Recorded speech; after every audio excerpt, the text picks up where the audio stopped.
speaking to that camera? That one right there? Yeah. Shalom, shalom, shalom. Yeah.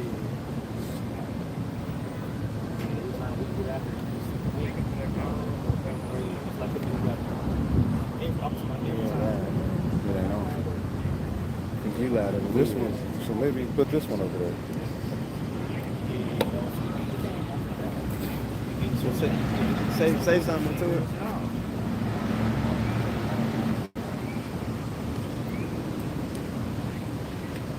It's a delay.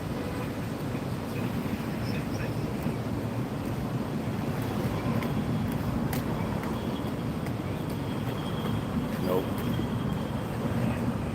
It's just the camera. It's just the phone mic, not the actual mic. There you go. Shalom, Hey, shalom. Hey, shalom, bro.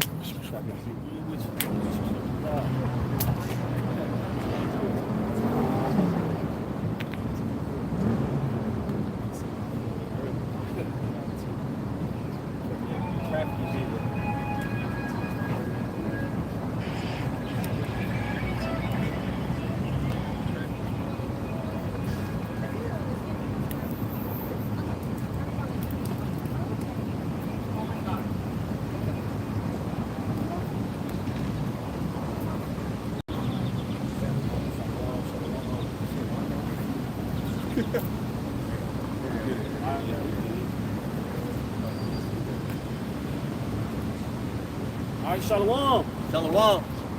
Want to start off by giving our praises to Yahweh, Ba'Hashem, Yahushai, Ba'Hashem, Rakakwadash. double honor to the apostles, bishops, and elders at Great Millstone. Peace and blessings to the Akim teaching about the mind wild mott. That's in sincerity and truth. Great Millstone Dallas branch. We got elder brother from DC, brother Kasap, you know, and Lord gave us an opportunity to bring it out. You know, and what we're gonna get into is we're gonna get straight into the prophecies, man. Because that's what it's all about at the end of the day.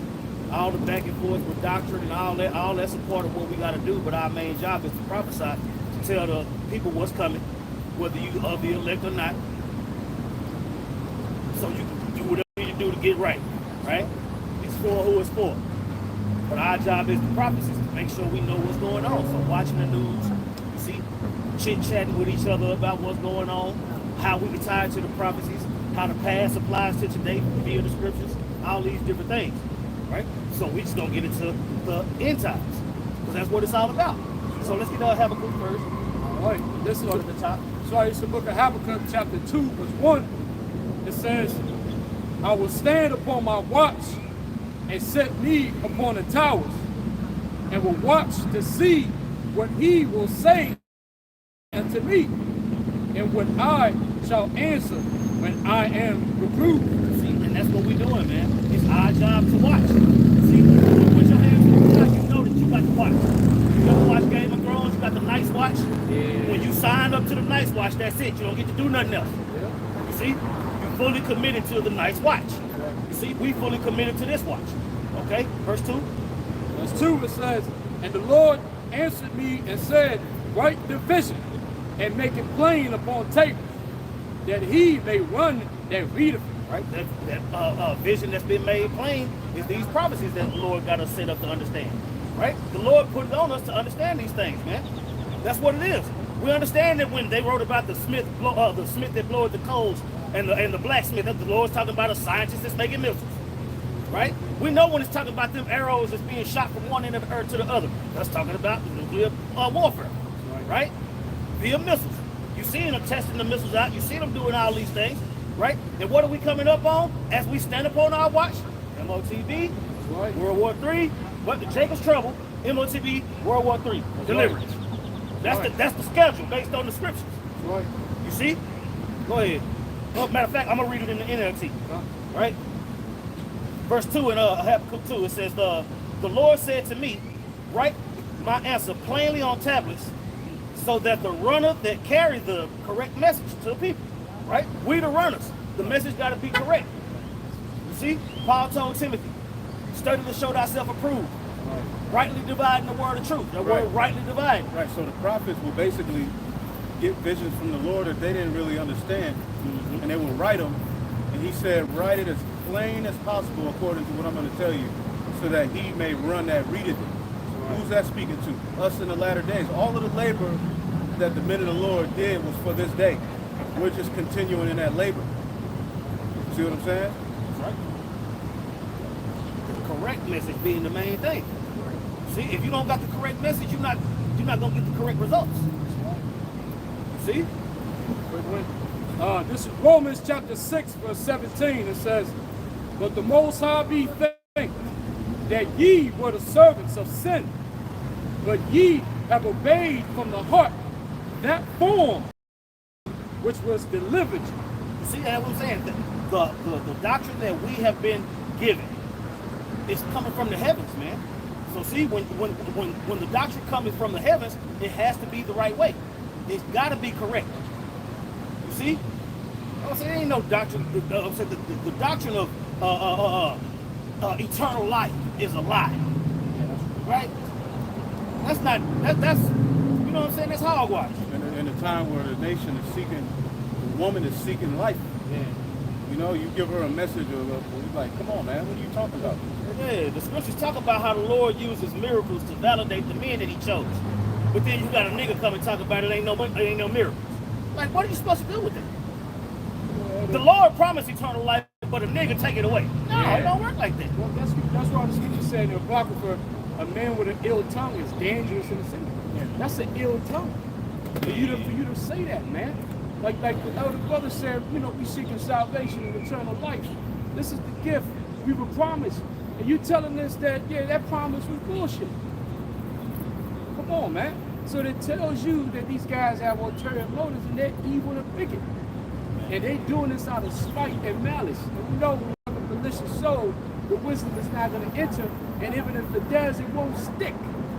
All right? You got niggas coming up against salvation. Right. Basically, they're saying that Yahweh Shai, after 1,000 years, the 144, Israel, right? They're going to have to go back to the spirit realm. It's not like a death. But after 1,000 years, they'll have to go back into the spirit world and then be born back into the earth. What's supposed to say that? So Yahweh Shai is going to have outside of the Father himself, Yahweh Shai is going to have a father and a mother in the kingdom. What's supposed That's to say the that? firstborn. Again, the firstborn spirits. Okay, the first spirits were chosen, you know, from the foundation of the earth. Right. I got something. This the gospel coming from the heavens. This is Deuteronomy chapter 32. I'm gonna start at 1. It says, "Give ear, O ye heavens, and I will speak, and hear, O earth, the words of my mouth." Verse 2, "My doctrine shall drop as the rain, my speech shall distill as the dew." That's what I'm saying. That's bars, man. Telling you this truth. It's gonna be here, man. That's what's going on. And it's going to win. It's gonna win. That's what I'm saying. This the new song. The new song says, see, everybody want to act like everything's sealed, and they guessing, and it's probably this, and this interpretation, that. Now, we're telling you what it is. We're telling you what it is. If you scratching your head trying to figure out what 2 plus 2 is, and we come up and finally say 4, God damn. Go ahead. This another precept. This is Nehemiah chapter 8, verse 8. It says, so they read in the book in the law of the Most High distinctly, and gave the sense and caused them to understand the reading. That's what I'm saying. Let's talk about the camp. Let's talk about the camp out here on the highways and the byways, man. Going into the book of the law. That's what I'm saying. We ain't doing nothing new, man. The precept of that is in 1 Maccabees chapter 9, where it's going to the setup in the order of the camp and what they was doing and where they was doing it at. In the midst of Edomite captivity. You see? You got it. Habakkuk chapter. Yeah, I got a quick one. Sirach 24 and 33, it says, I will yet pour out doctrine as prophecy. That's the most important piece. That's what I'm saying. You got all these niggas with their chest poked out and their fringe mini skirts and ain't none of them prophesying. That's And the that's the spirit of thing. Yahweh Shai. Right, because all the Lord is doing a mighty work. So when we go into the prophecies and when we, because that was foretold. That's right. The Bible has been faithful, so that's giving credit to Yahweh B'Shem Yahushai. That's who gets the credit first, man. But Jake, They're not wooed by what the Lord is doing. They find ways to insert themselves and make themselves important. Exactly. Yeah. They're not willing to be a part of something bigger than themselves. Right. When a guy's trying to put himself in the forefront of the ministry, they don't last. Yeah. You know? Because they have ulterior motives. Meaning the things that are pleasurable, the things that they want to gain, it's not, their goals are not aligned with the Habasha's goals. When the scripture tells us that what? Every thought has to be subject, become captive. Meaning whatever plans that you have, it has to be a plan that aligns with the plan of your Habasha. And any other plan that doesn't align with the plan that Yahushua got going on, you got to cut that off. Right. But they are not okay with that. You know, they want what they want. They're going another way. And what they want is they want a piece of the pie here. Yeah. They don't want the bakery that was promised. The kingdom of heaven has to be established. They're not advocates for that. Right. You can see that in the things that they do and say. And going back to the immortality thing, that's part of the gas in the elect's tank that's going to allow them to stand in boldness. That's right. A big part of what allows us to stand in boldness is that we know death isn't final. That's right. You understand? And for you to just kind of take that away from the congregation, what are you trying to do? Trying to put out the fire? And that's the thing. What precepts are you going to use to say what you say? You can't. Well, it ain't going to be like a death. It's going to be like, what the fuck is that? Believe it just because. No, that's what I'm saying. We going into the scriptures and we breaking it down. You see? Which is what our job is, man. Especially when there's some false doctrine come up, man. Because it's our job to defend the gospel. It's our job to feed the sheep. Right, the body in the heavens that we're going to receive, okay, the ones that especially that government, you know what I'm saying, it's going to be, it's not going to be subject to sin, right? It's going to be a perfect body. We're going to return to the bodies that we had from the beginning and be able to now rule on earth with a perfect body. That's ultimately what has been separating us from reaching perfection.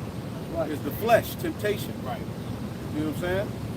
So this is the fight we in, man. And the Lord ain't gonna run out of room.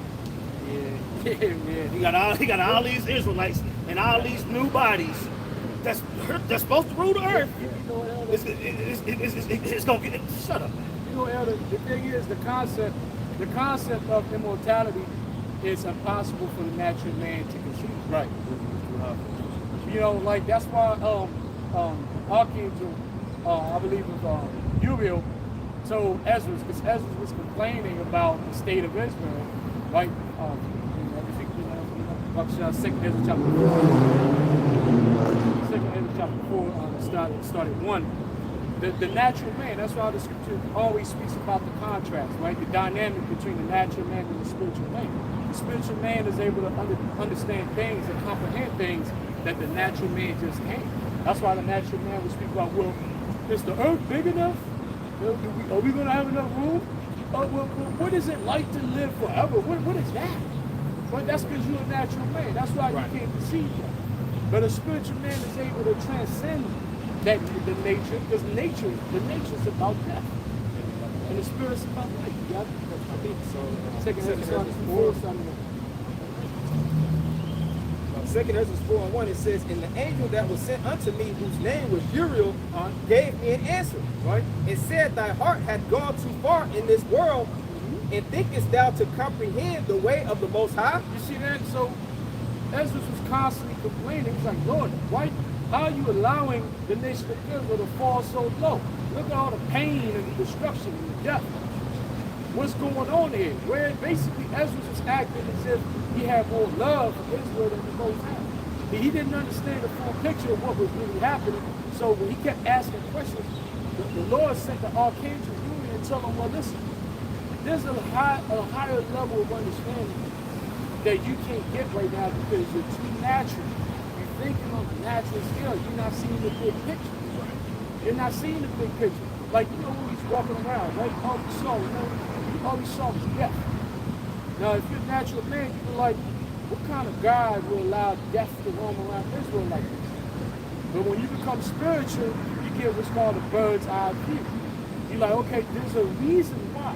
No man died being innocent. So the precept's coming. No man died being innocent. Right? The judgment, the life cycle, reincarnation. These are things that only spiritual men can get. And now that those roots of Genesis, now that the spirit of understanding has been removed from them, the scriptures don't look the same. The way we see, the way they used to see scriptures, they don't see it the same. Now they see the scriptures the way a Christian will see the scriptures. Edomite. That's who they quote in the church fathers. Now you go to certain scholars for the purpose of, certain historical customs and history and artifacts. But for the breakdown, you don't go to Esau. He can only aid and help in the breakdown because he tells the truth about certain customs. Yeah. He has access to information. But they don't guide and break down. Yeah, you can't digest the understanding of the Bible from the perspective of an Edomite one.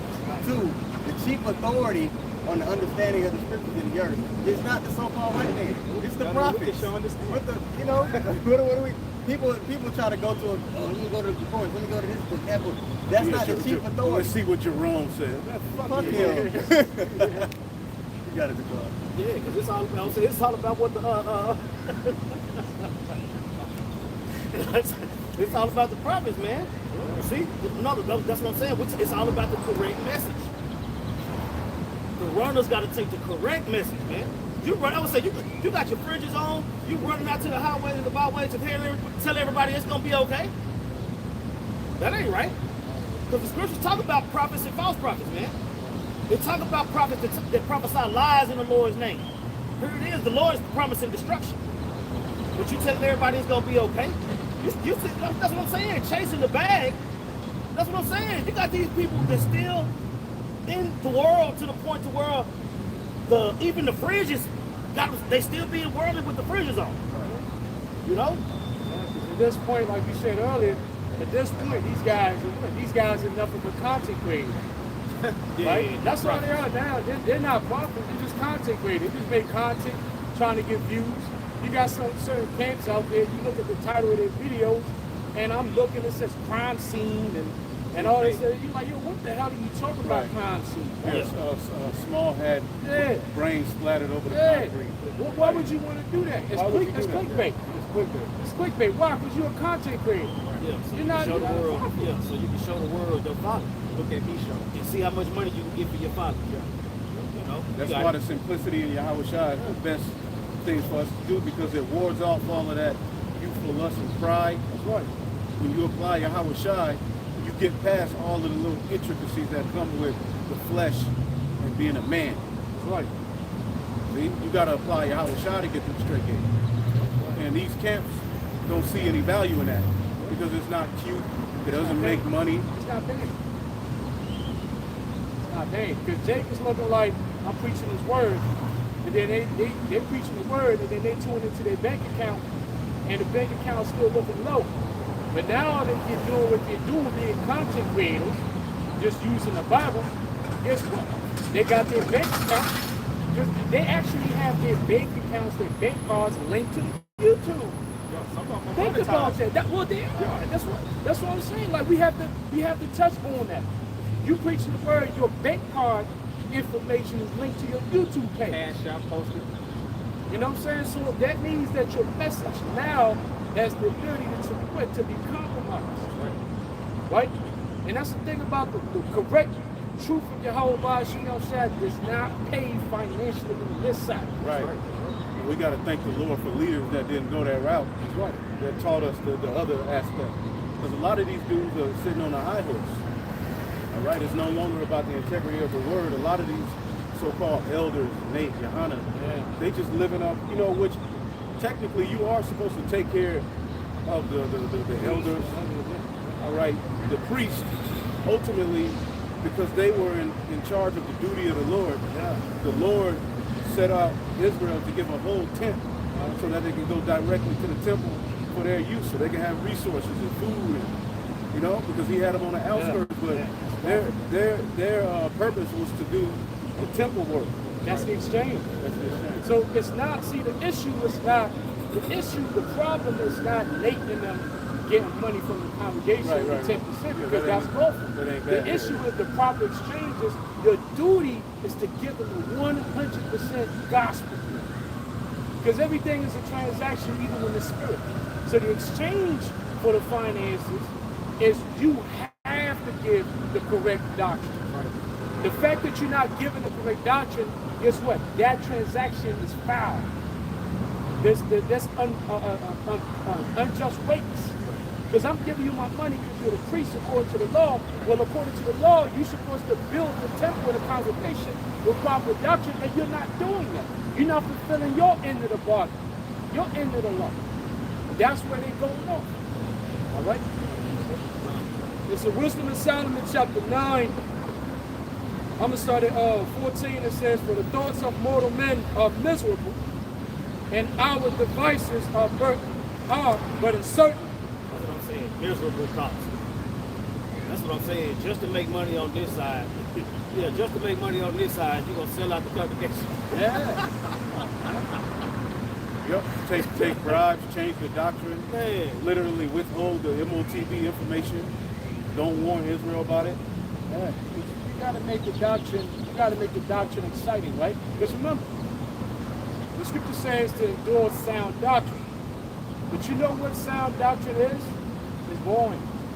Because it's repetitious, so therefore there's a boringness to it. And guess what? The word boring has always been looked at as a negative thing, right? But when you really look at it, when things are boring, they're usually what? Consistent, right? Think about it. A man, successful,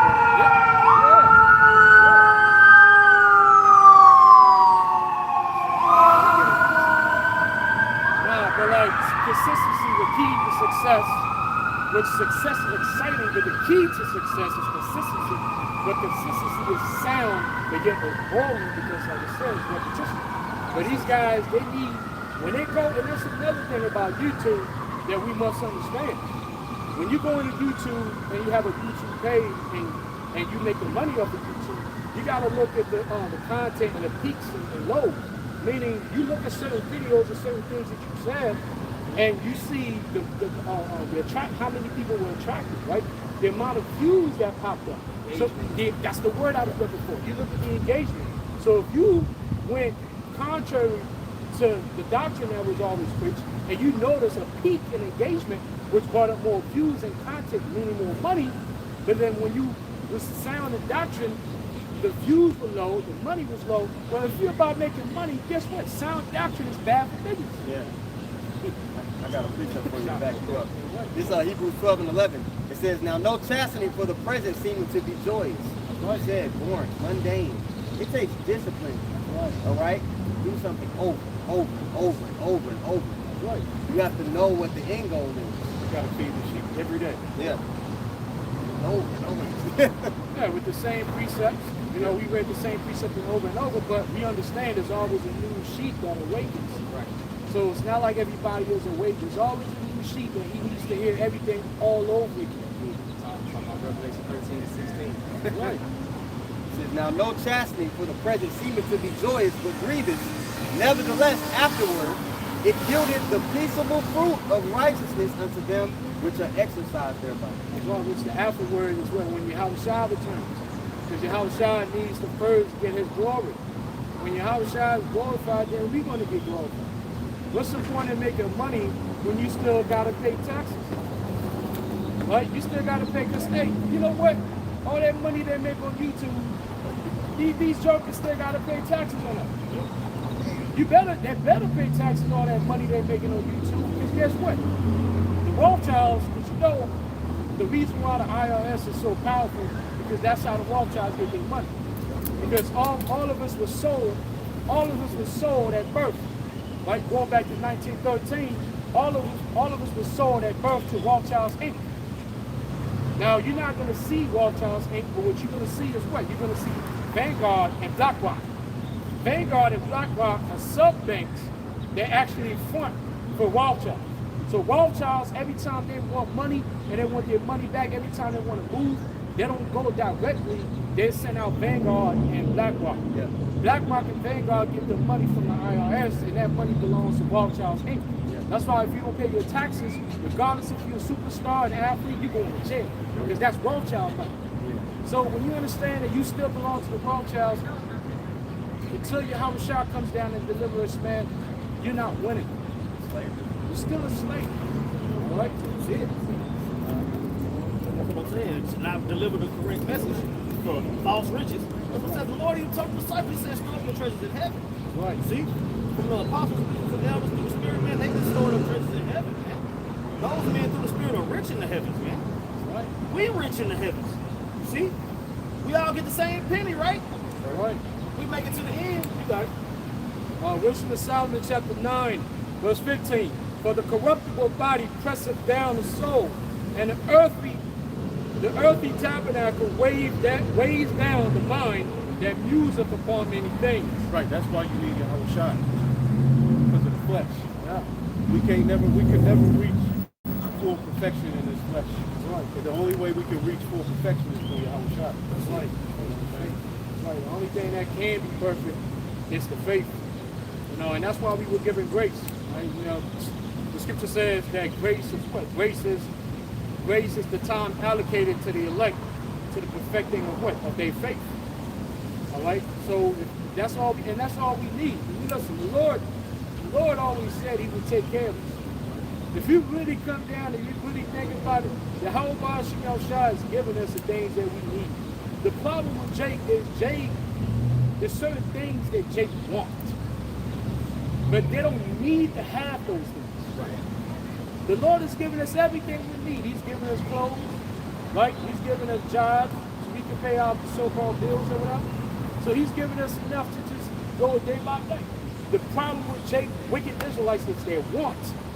They want things so bad, they're willing to give away the whole kingdom to receive what they want on this side. Just like in the wilderness, the ones that was getting too much manna. That's right. And it's right. Because they wanted more. They were given, the manna came down and everybody was given what they needed. But you know what it comes, I'm glad you said that earlier. Because you know what it came down to? An abomination that's not always talked about. Greed. You see that? Greed is an abomination. And then you notice a lot of these Israelites like Alexander and all these guys, they got their sin of greed. And if you know anything about Babylon the Great and Wall Street, the Wolf of Wall Street, you look at Wall Street, one of those movies where Michael Douglas, The original. yeah, the original one. You remember what the subtitle was, right? It was Wall Street subtitle was "Greed is good." Okay. But according to the scripture, that's an abomination to be greedy. That's faithless. That's right. Like when He told Jake to get so much manna, that was based upon faith that you're going to have, you know, the next time. That's right. It was all rooted in faith. Jake didn't believe. They didn't believe. That's what that was set up to. You can totally lean on the Lord for yourself. Right. You know what I'm saying? Right. Wisdom of Solomon chapter 9, verse 16, it says, and hardly do we guess aright at things that are upon the earth, and with labor do we find the things that are before us. Yep, I'm saying with that labor, I'm saying the Spirit got to be working with you. Study to show thyself to be approved. Blessed is he that readeth, all those different things, man. But when the Lord continues to open up more and more and more and more and more to you, you see, you get in line. You know, we know we ain't perfect and we know we fall short, but we know where our bread is buttered, man. Takes control of anything, even about it. You know, Right. Hard to get the right things on this earth, man. Yeah, without the prophecy, man, we'll be lost. We'll be lost. Absolutely lost, man. And It'll be a big gray area. yeah, man. Prophecy glues everything together. Yeah, That's the glue that sticks everything together. It's prophecy. that's why the scripture calls prophecy, to look at prophecy as that shining light in darkness. When things get dark, you brothers know, even in our personal lives, when things get dark, what happens? We always go back to the scriptures and go and look for prophecy. What's going on in the world, right? You brothers know, even when the spirit, like, you're not getting a lot of creative things to kind of go off on and make a lesson, there's always some breaking news, all right? There's always some breaking news that can spark up a lesson. Some type of way. That's right. That's right. Wisdom of Solomon, chapter 9. Standing on your watch, you can't miss nothing. No, that's right. That's right. When you watch it, you can't miss nothing. Too much to me. You got it. Especially now. Especially now that where we at now, like there's a lot going on. Hell yeah. If you don't know it, just because you're worried about different things. You're worried about things that have nothing to do with your how about your own self. Those get tuned in, the Lord show us something every day. specific Every day the Lord show us something. Right. You know what I'm saying? Yeah, because we looking too. If you're not looking, you ain't gonna see it. And that's one Okay, thing. a lot of people The saying thing with Yahweh Shai was on the scene. He only dealt with who was looking for him. That's right. Gotta All look. the examples of the people here that came to him, they came to him. Yeah. They was looking for him. You gotta look. You know what I'm saying? No, absolutely. It's a great point. Yeah. It's a great point. Instead of having a Christian mindset of, well, you know, the Lord works for me. You know, using the Lord as a fire extinguisher. That's the relationship between the Christians and to them God and Jesus. They use him as a fire extinguisher. I just need Our to know which one to relationship get. is based on servitude. All right.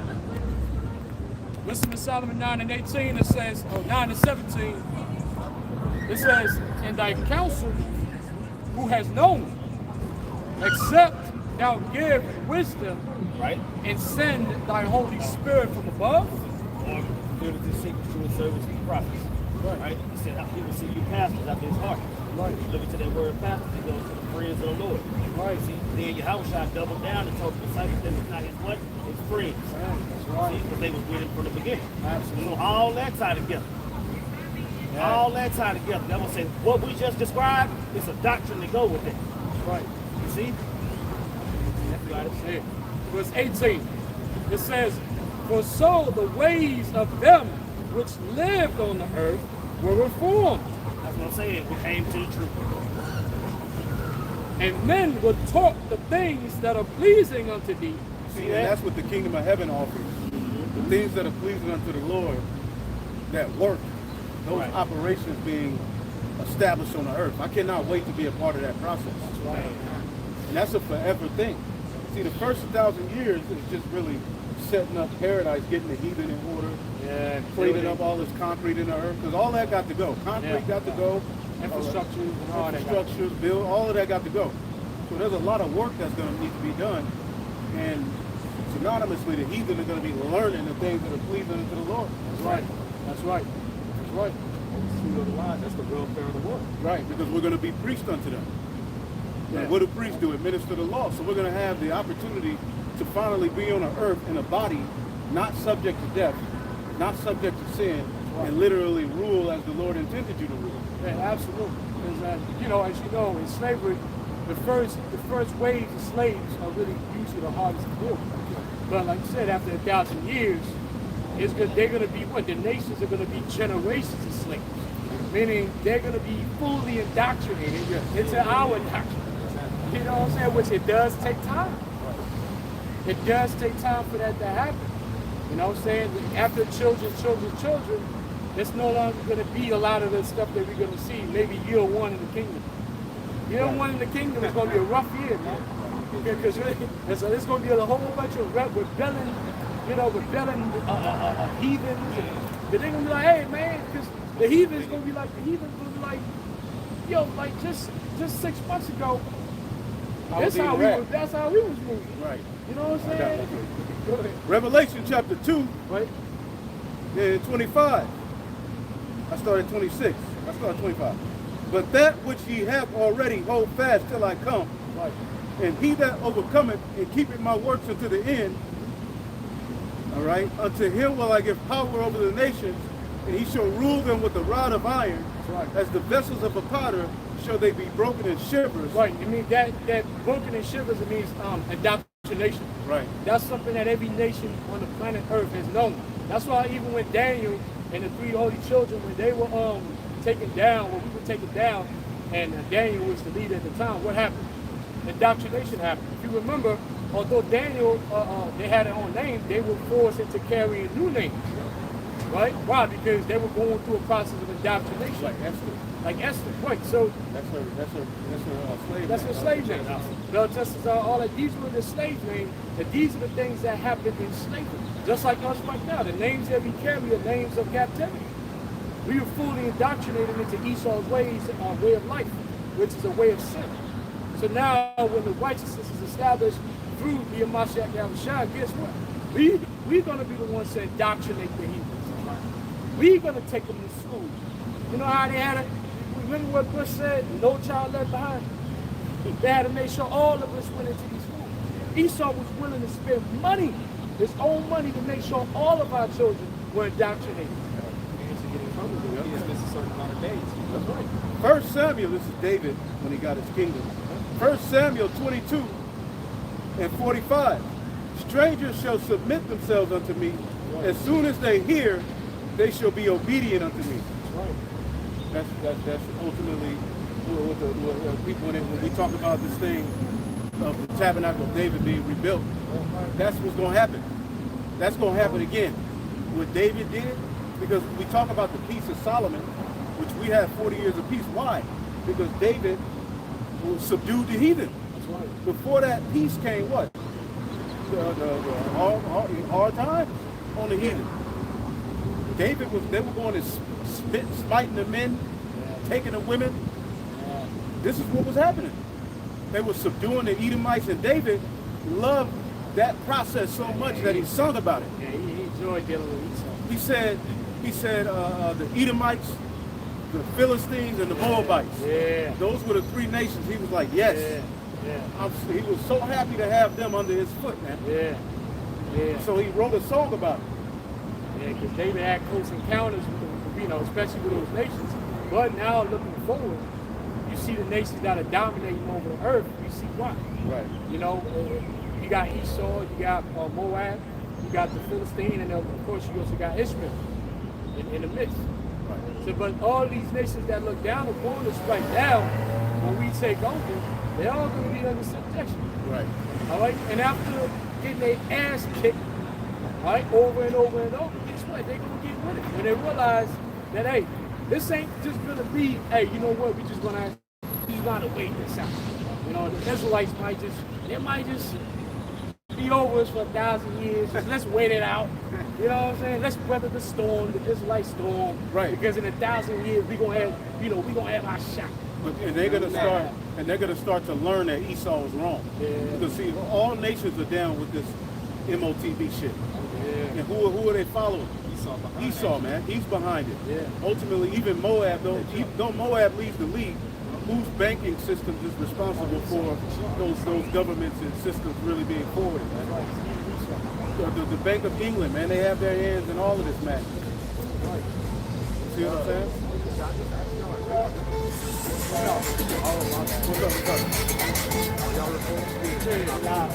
Nah, you good. You can ask us whatever, but what's the message? Hey, first you gotta look at the sign. It's an important part. Read the sign, my brother. Now, when you're done looking at that sign, then you can ask the question.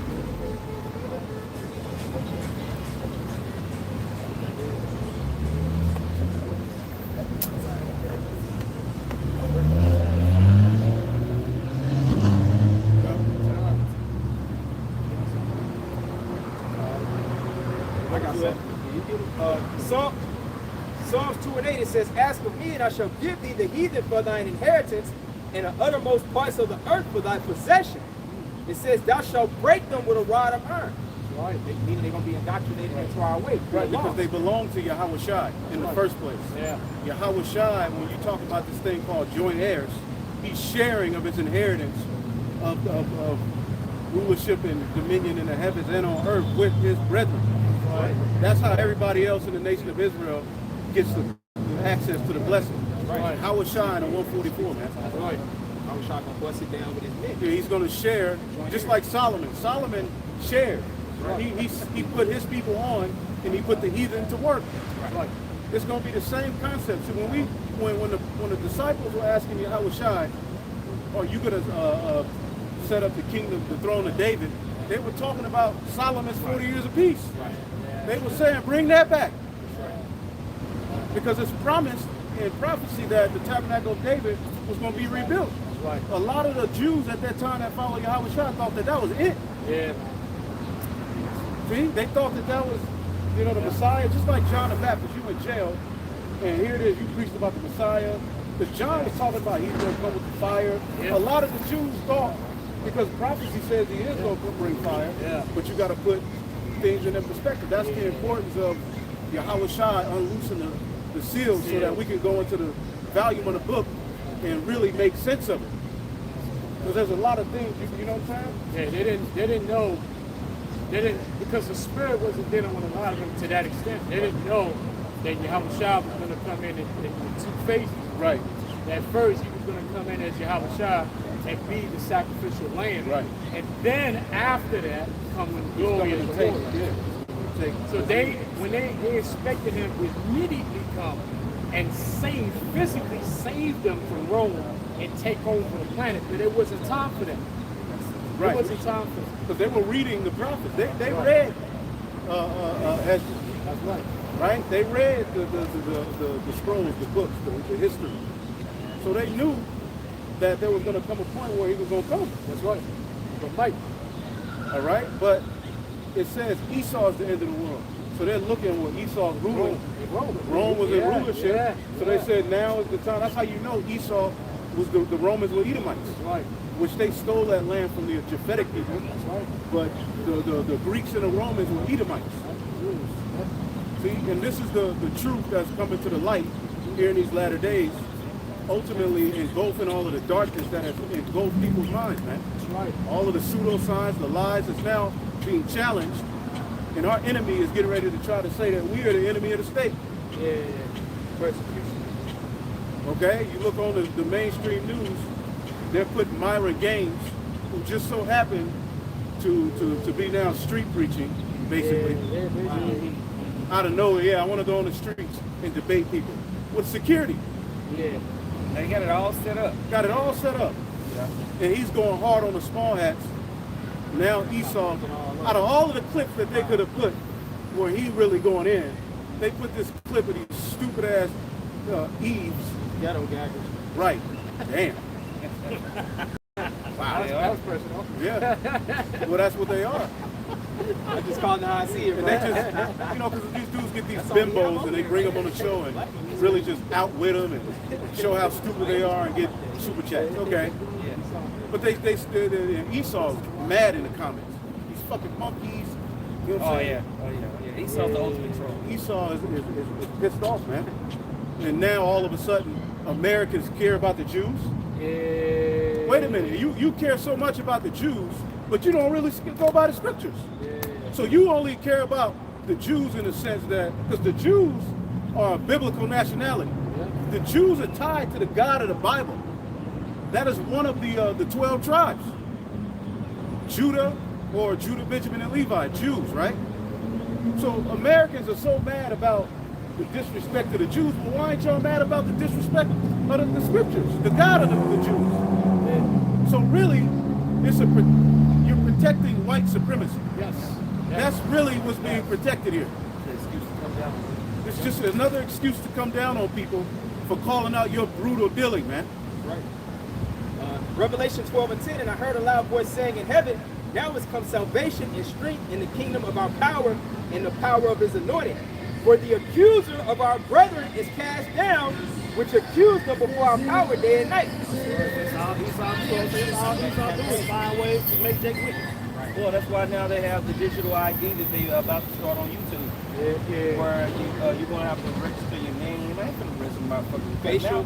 You can do it anonymously now on YouTube, where you know, create a YouTube account with any type of Gmail or whatever. Now you're gonna have to basically Facial recognition. KYC on YouTube to be able to even upload videos or have a channel.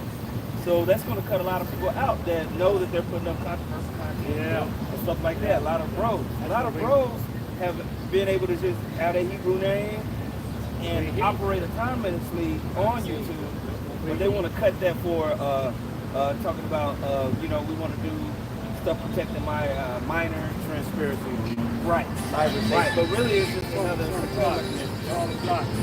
You know, it's always selling evil with quote unquote good intentions. It's like, yeah, we got good intentions. Yeah, you got sexual deviance. Don't you want to protect your children from sexual deviance? But what you don't understand, Esau allows that sexual deviance. Because it's the same devil that allows pornography to run rampant. Bro, Cardi B, WAP, Yeah, videos, all this type of loose stuff on YouTube. Yeah. You know, literal like breastfeeding, all that type of, you good, bro, you good. You know, all this type of stuff that's on there, man. But, you know, someone talking about how, you know, whatever, jab, the misinformation, this is the problem. This is destroying our youth. We want to protect them from that.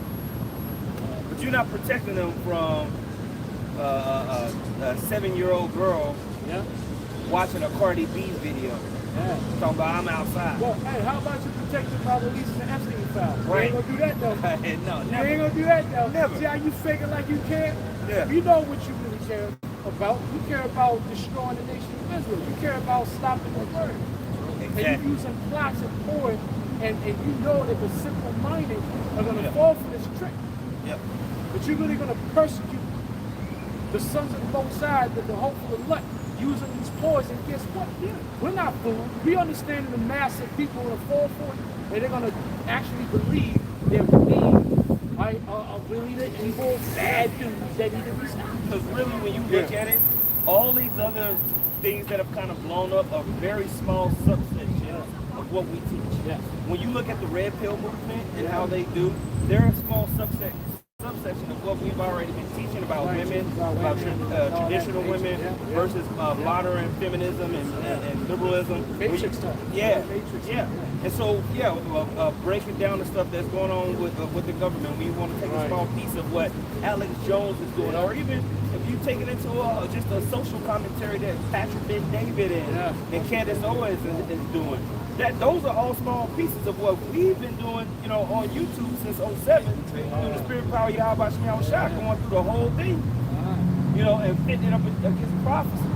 So it is a ploy, really, to stop the knowledge, wisdom, and understanding that's coming out through the Spirit to you so-called Negroes, Latinos, and Native Americans, scattered Israelites all across the world. Right? And brother, and we haven't forgotten. We haven't forgotten the persecution that happened years back when every GMS page was being taken down. And the minute you put that up, it was an actual people forget. Some Israelites don't even know about that. You brothers remember? Right. The minute you put GMS up there, your page was taken down immediately. Yeah. Brothers will actually put up 10 to 15 pages in 1 year, and we have to keep doing it until they got tired. It was like, these dudes ain't gonna give up. Yeah. I go to Daily Motion and shit. I'll say GMS 999. It was happening live. You would look, you put a video up the minute you put GMS and being taken down. And it was an actual war dedicated to stop us. Yep. So clearly what we're saying, we're not making things up. We're well known in the midst of Edom, Esau, the powers that be. I remember when the original Great Millstone page was hit 1,000 videos, and it was taken down. It was like a huge thing. What year was that? 08, 09? I think it might be 10. 2010? Yeah, that's when when the original page got taken That's down. when they went after us. Yeah. I think about 2010. We had to go to Daily Motion. Yeah, we had to go to Daily Motion for a little while. What was another stream? What was another stream? Right. Some But the thing is, the Lord, this word had to go out. So the Lord had the devil pass certain laws for free speech. Well, now that's getting ready to be taken away. Right. All right, the aspect of having an opinion, and all right, because when they establish this technocracy, that's going to be their form of salvation. And to come up against the science and come up against the MOTB is to come up against their new religion. Yeah. Because that's really all it is, transhumanism. That's right. Attaining immortality through left-hand means, through technology. Which is left-hand witchcraft. There you go. That's it. Oh, I made I don't know if you brothers checked out what's that? Iron Heart. It's like a sub series for Iron Man, like the black one, Iron Heart. Well, if you see Iron Heart, you see the part where they mixed in witchcraft with technology. Yep. She was like, I need juice. I don't have enough juice for this machine. She's like, where can I find the juice? And she went to to the witch doctor, witch chick. And then she started putting a circle Yep. and a five-pointed star. Started doing the witchcraft. Started doing the witchcraft, and that's how she put the energy in the machine. Yep. And the machine was running, didn't run out of energy. Yep. Right. Basically, she was saying my suit's not strong enough to go up against this entity. Yeah. We need to understand, because, you know, he had that cape. Yeah, And the cape was infused with witchcraft. So it made him real powerful. So she takes the damn suit. Yeah. When she did that through wickedness, Yeah. stealing and shit, That's lying, right. That's right. robbing That's right. niggas. That's right. Bro, they made her, she was a damn Yeah, degenerate. she's a crime. She's a crime. And made any excuse to commit a crime. That's why the dude she came told him, you're a criminal just like us. Yeah. Why you trying to act like you good? Yeah. And not only she was a criminal, but she was a witchcraft. Everything that she did was opposite of good, but she was the hero of the show. So she goes to one of her family friends, who was a full-on witch. In the basement somewhere. Yeah. No, they went to a different dimension, actually. Different dimension. And she had potions and stuff. But the main point is the fact is a lot of Israelites, a lot of people in general, they don't understand that the technology is linked with witchcraft. Yes. They think that the technology is one thing and the witchcraft is something different. Confused. Yeah, that forbidden fruit. They're trying to tap into the ability to create life. You know, it's a real evil, rebellious way. And Nimrod tried it, many tyrants tried it. Now the devil that rules the earth has technology that's godlike. Right. It's a literal power. The left hand ain't no low-level power. The Most High's left hand is powerful. That's right. Satan is a real power. It's a real energy. And see, even the Lord giving us the wisdom while we live in a world infested with evil, it's good that way. So that we can learn to discern what's wrong, man. You know? So our suffering is good for us to see. No, it is. It is. It is. I mean, because Jake, what the scripture says that an inheritance gotten hastily, but I think it's paraphrased that it's basically taken for granted. The fact that this inheritance was given to us hastily, meaning we were already told we were great, the greatest people and all that. Jake took that for granted. They took the Most High for granted. So now, guess what? Now, the Lord had to be like, well, guess what? I'm going to take this crown off your head, and guess what? Now you're going to earn it. And that's basically what's happened to the nation of Israel. All we doing is we just working to earn the crown that was already ours. Right. It's just that the Lord was like, now I put the crown in your head too early. Right. I crowned you as my chosen people. All I asked you to do was follow my law, statutes, and commandments, and you rebelled against me. And you used me and abused me in the book of Judges. Yep. Meaning you would literally purposely go off every 40 years, and when shit got bad, you would call upon me as a fire extinguisher to come and save me. Wow. Every time you read the book of Judges, we get delivered and said 40 years later, Jake went back to evil. And you like, bro, it took 40 years for you niggas to go off. You know what I'm saying? We did a lesson one time on how many times you come before this. Yeah. All the different situations. Come on, man. So, No, hey, you good. You good work. Yeah, this is book of Jeremiah chapter 23, verse 20. And it states, the anger of the Lord Yahweh shall not return until he have executed, until he have performed the thoughts of his heart. That's what I'm saying. The thoughts of his heart is coming to pass. Faster and faster every day, man. See, that's what I'm saying. This snowball is rolling downhill, baby. Go ahead. In the latter days, ye shall consider it perfectly. That's what I'm saying. We're in the latter days. We consider it, man. See, everything is coming to fruition now, man. Right. I'm saying everything that was written in simile form and metaphors and all these different things, the understanding of what that's been given to us, been opened up to us. That's right. That's See? right. That's why we can say the MOTP is what it is. That's why we can say the missiles is what it is. That's why we can say these concentration camps and all this shit is getting ready for activation. That's right. And then, brother, you know, we said we live in the end of the world. Yep. So what's going to happen at the end of the world? Everything is being revealed. That's right. That's the book of Revelation. So how are you going to say, well, we don't know the name of the Lord at the end of the world? Right. We don't know. Ain't no way. We don't know righteousness political wickedness at the end of the world. But hey, you got plenty of fringe Israelites. Come on, man. You got plenty of fringe Israelites that think that they put the time off. Yeah. You see, they putting off the day of the Lord. But just because you don't believe it's coming, don't mean it ain't. See, And clearly the day of the Lord is here. Clearly the Lord is making a statement. He's making a statement via the signs, via the things that are happening. Right. Get that in 2 Ezra 9. The end with effects. And then that scripture in Ezekiel where it says that the vision of every effect fell it. I believe that's Ezekiel, the 12th chapter. You want to start the top and read down? No, just get to the point. Okay. You know, well, yeah, you can start. This is 2 Ezra 9 and 1. He answered me then, he said, measure thou the time diligently in itself, and when thou seest part of the signs past, which I have told thee before, then shalt thou understand that it is the very same time wherein the highest will begin to visit the world which he made. That's it. The Lord is visiting the earth because his determination is that this earth be ran in order. That's right. The heathen rulerships weren't made to be lived out eternally. And this is what the elites of this world are trying to do. They're trying to establish their footprint in the Lord's creation for eternal life, forever. Have dominion over spirits. Okay, they're really that. The Lord, see, when you look at scary movies, you see these crazy little weird demonic characters. Yeah. Freddy Krueger, Jason, don't be a menace. But the most highest character is the greatest. He's the most demonic of them all. That's right. Esau. That's right. That's the real Freddy Krueger. He's a dream killer. That's right. No, absolutely. right? Absolutely. I mean, if you think about it, He's a nightmare. if you think about it, the way we live life as in captivity, everything that we do, every move that we make, what are we always thinking about? If I fuck up, there's going to be consequences for Esau.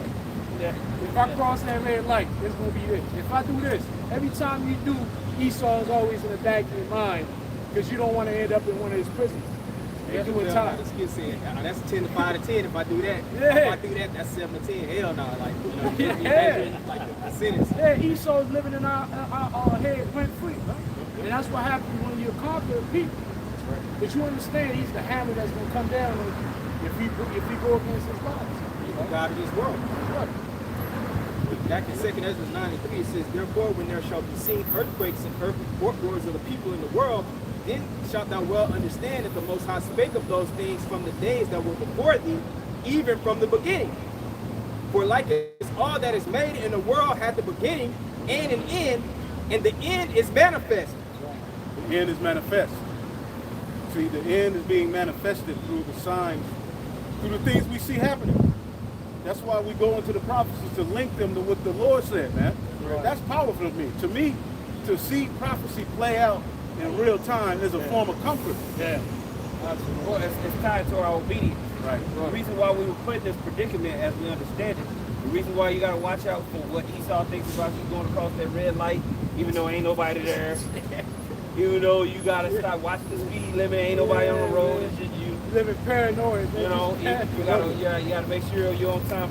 The reason why that happens is because of disobedience. That's right. And as we come into our obedience, we get to see the end of this hell. Right. Our obedience is tied to the end of this kingdom. That's right. Esau's the end of the world. Right, so we chase obedience to Yahweh Shem Yahushua, and that hastens the day of the return of Yahushua. Right. It's tied. So the more these videos going out, people waking up to the truth, even if it's just barbershop talk, that's having an effect on this place going down. Yeah, that's right. That's right. Nobody talked about the Israelites when you get, Jake getting faded up, and hey man, you see the news, man? Bro, anything the government does, everybody automatically ties it to a conspiracy. Right. Yeah. We're living in a time where the Lord has a spirit in the earth. Spirit of Feeling. awakening. It's a spirit of awakening in the earth. Yeah. People are starting to realize that this ain't living. That's right. They've been sold a dream. That's right. See? So the effects through the hell, the effects that come along with prophecies are a comfort unto us. Go ahead. 2 Ezra 9 and 6, it says, even so the times also of the highest have plain beginnings in wonders and powerful works and endings in effects and signs. Right, we read about in the beginning. You know, we have faith that the Lord created the world. The Most High gave Yahushua the blueprint. He shared it with his brethren, the first few spirits to create the heaven and the earth. Right. 1,000-year period having at it with creation. Right. What you see on the earth is a result of what the Most High gave unto Yahushua as a place to rule, Right. as a place to set up shop and spread his seed and govern. Right. But we see it now in a very chaotic, disrupted state, man. Yeah, paradise is actually hell. Yeah. What was supposed to be paradise is hell for us. You know, so when you know you got Jacob looking for hell, a place where you burn forever. I'm like, you don't feel this heat here in Babylon? Yeah. You don't feel like you're burning without dying in Babylon? Slow down. Come on, man. Slow boy. Hey, man. Like Babylon is you could equate Babylon to a crack pot. You know when you put food in a crack pot and you know you gotta wait like 7 to 8 hours, slow cooking. That's what Babylon is. It's a slow, it's a crack pot. Bro, you work out 6 months straight. You take 1 week off and eat a bad sandwich. You gotta start all the way over. All the way over. Everything is broken. Everything fucked up. That one day of fried chicken or something. Right. Yeah, you know, About it's, that shit. You be through, bloated. bro, you save up. You Yeah. save up a few $1,000. Transmission go out. Yeah. I'm gonna say save it. Don't start from scratch, man. But you know what? You save it for the next It's crisis. not just that the transmission is going out. The transmission is going out because you got the money. It's time. It's the time. See, it's not necessarily because a lot of people go through shit, right? But when you're in this truth, you realize it's not what you're going through, it's when you're going through it. It's timed out in a way where you're like, oh, so I just ran into some money. Now say like, yeah, of course. Now I got $740. You might want to say, why didn't you do this 2 months ago? Say was like, well, because you was gonna be cool with it. Yeah. I'm gonna do it to you now because I know you ain't be. But it's a test. Sure, it's just a test, man. That's why I did a lesson today. Basically, it's when evil stuff, when bad things happen to you, what's the lesson? That's right.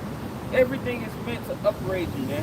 The things that's personally happening to you is happening to put you in a certain mind frame in Yahweh Bashim Yahweh. That's right. You know, you might be getting attacked in a certain area in your life, but it's particular to what you need in order to upgrade yourself with Yahweh Bashim Yahweh. Fine. I remember you made that lesson, which was really, it was a great point. It was simple but yet powerful because, like you said, we were accustomed to looking at it like it's hell. But then you flipped and talked about that. Nah, it's not lost, it's a lesson. Yeah, now remember that. And you know, you hear that a lot, but again, it's just everything has its time. And then when you dropped it, I remember it was just like, yeah, don't look at it as losses. Because like the fact that the timing is so perfect to put you behind an 8 ball is for a reason. Yep. So now your faith is being tested.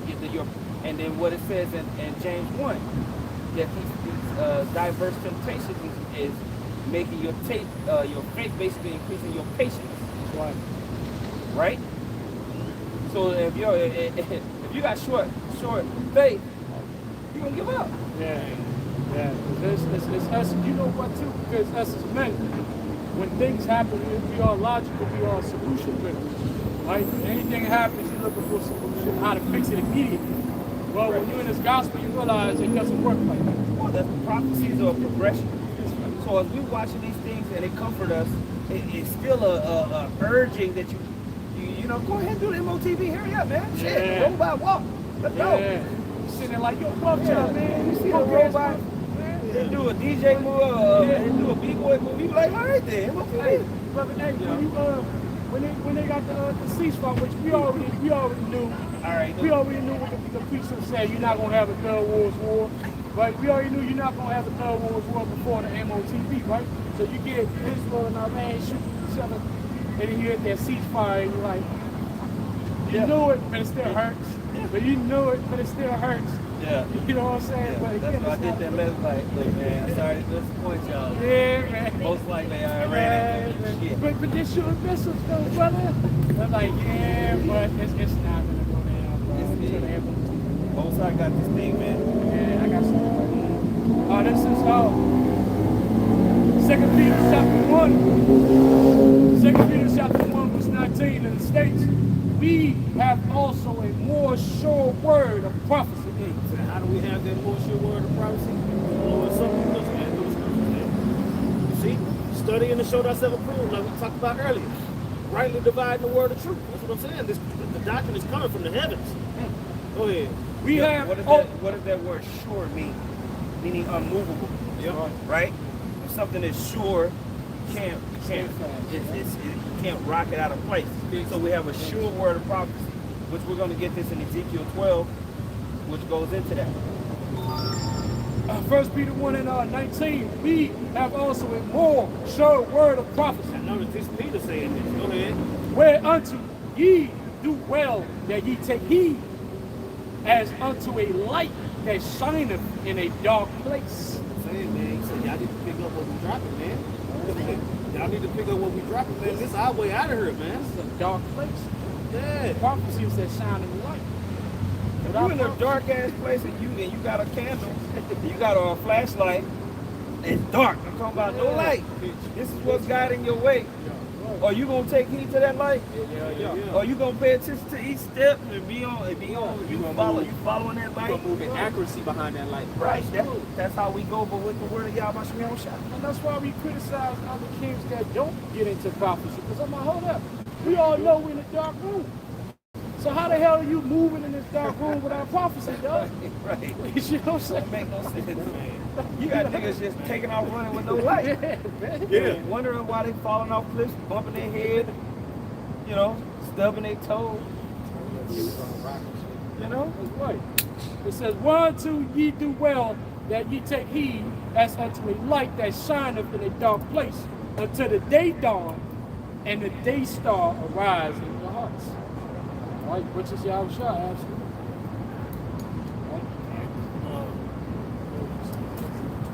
Yeah, Ezekiel 12, that's what it is. Yeah.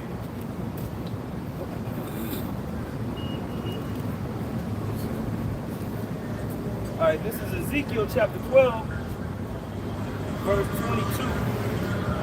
22. It says, Son of man, what is that proverb that ye have in the land of Israel, saying, the days are prolonged and every vision faileth?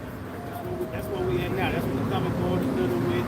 That's what all these other Israelite groups is littered with. You know what I'm saying? They ain't got no idea that the prophecy is actually happening, that they putting out. Go ahead. Right. Tell them, therefore, thus said the Lord power, I will make this proverb to cease. That's what I'm saying. It's her now. Now it's in your face. Go ahead. And they shall no more use it as a proverb in Israel, but say unto them, the days are at hand, and the effect of every vision. You see? The effect of every vision. That's what I'm saying. That's just like we was getting ready to go into the hour of temptation. You see how it led right into that? It led right into that, man. Go ahead. Yeah, man, that's why you have them passing this big, beautiful bill. I was on live, and then Require Kwame jumped on there, and he made a point. He was like, you had the whole MAGA movement. They were supposed to be starting more jobs and doing all this. But he signs a bill that's taking away jobs and giving it to AI. Which one is it? They're forwarding cryptos and a stable coin, which is actually a CBDC, we understand it, right? They're forwarding all these agendas. That's what the globalists was talking about. Yeah. They were supposed to be against. They were supposed to be against. The right was supposed to be against that. But you know what, though, brother? Now we realizing something that was already, because remember, these were chess moves. Right. People was talking about, well, let's run away from the dollar and let's go into crypto because the dollar is how the globalists are controlling us. But they didn't understand the quote-unquote globalists' whole plan was to get you off of the dollar and get into digital currency. Well, what people are running away from is inflation. That's right. So they're trying to find a safe haven. So if you can have something that can beat inflation, you're going to run into those assets.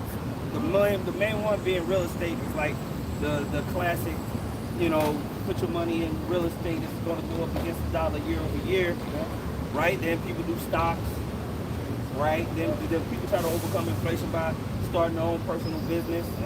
But then crypto came and was doing these stupid numbers to where you can have $1,000 and turn it into $10,000 in 12 months. Yeah. Right? So people are naturally going to try to look for a place that's going to beat inflation. Well, it's a trap. Trap. It's all a trap. Because the MOTB is digital currency.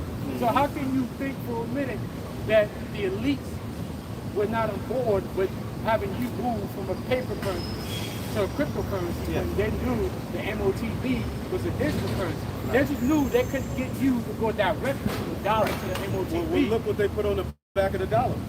They let you know that the old world leaves with the end of paper money is the end of the old world and the beginning of the new. They were letting you know that ultimately, because that's what they're going because the system of buying and selling is what controls people's life. That's what controls. They've got it to where life is monetized. Life itself is monetized. So in order to live a normal life, you got to lock into the beast. Absolutely. It's just like that one dude who said every time I get paid, I owe 20 people $200. You know what I'm saying? It's all digitized. You know what I'm saying? And whether you want your shit on auto pay or not, you gonna pay. Subject to payment. See, the scriptures don't leave nothing out. And you get into the airport. Yeah.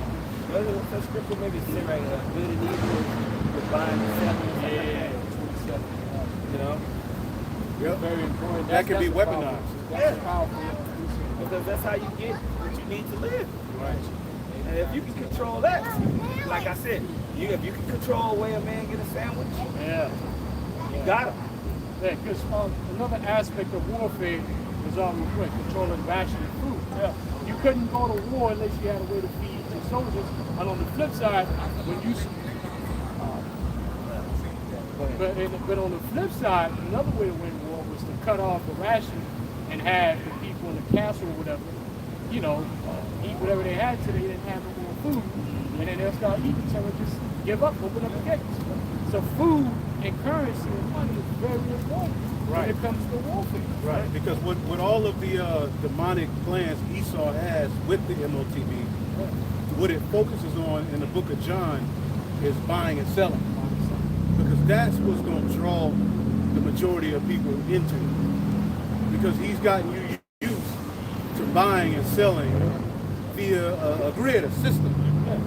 You know what I'm saying? It's a setup, it's a snare. Yeah, because everything is built on transaction. When you look at the core of human interaction, not only human interaction, human interaction between man and God, right? Even interaction between man and God is what it's all based on transaction. The Lord said, I give you this, you do this, for me, I do this.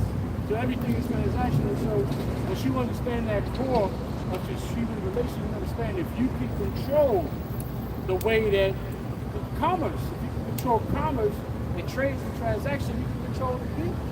And you can just put puppet heads, they call them presidents. Yeah, and make you a god, like the Rothschild said. Right. Give me control over the nation's money, then I got you. Right. Yes, Ken.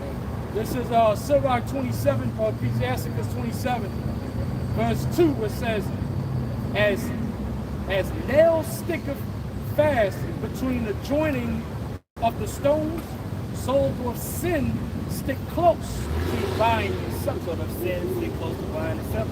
Why? That's the ultimate aspect of the flesh, of your desires, of your lusts, of your wants, right? The evil intents of the heart. Acquiring resources. That's right. That's what humans, since the beginning, including the nation of Israel, what are we all fighting for? At the end of the day, we all fighting for resources. When Yahushua comes in and he established his kingdom of righteousness, what did he say? We're going to have the nations, resources. We're going to have the land and the people. And we are going to what? We're going to control the commerce. And the commerce is going to be based on what? On laws, statutes, amendments, and our culture. That's right. So it's all about resources. And then when we have Esau, what he does is he's able to put sin in what? Unjust weights. That's right. This is the book of Ecclesiastes 5 and 9. Moreover, the profit of the earth is for all.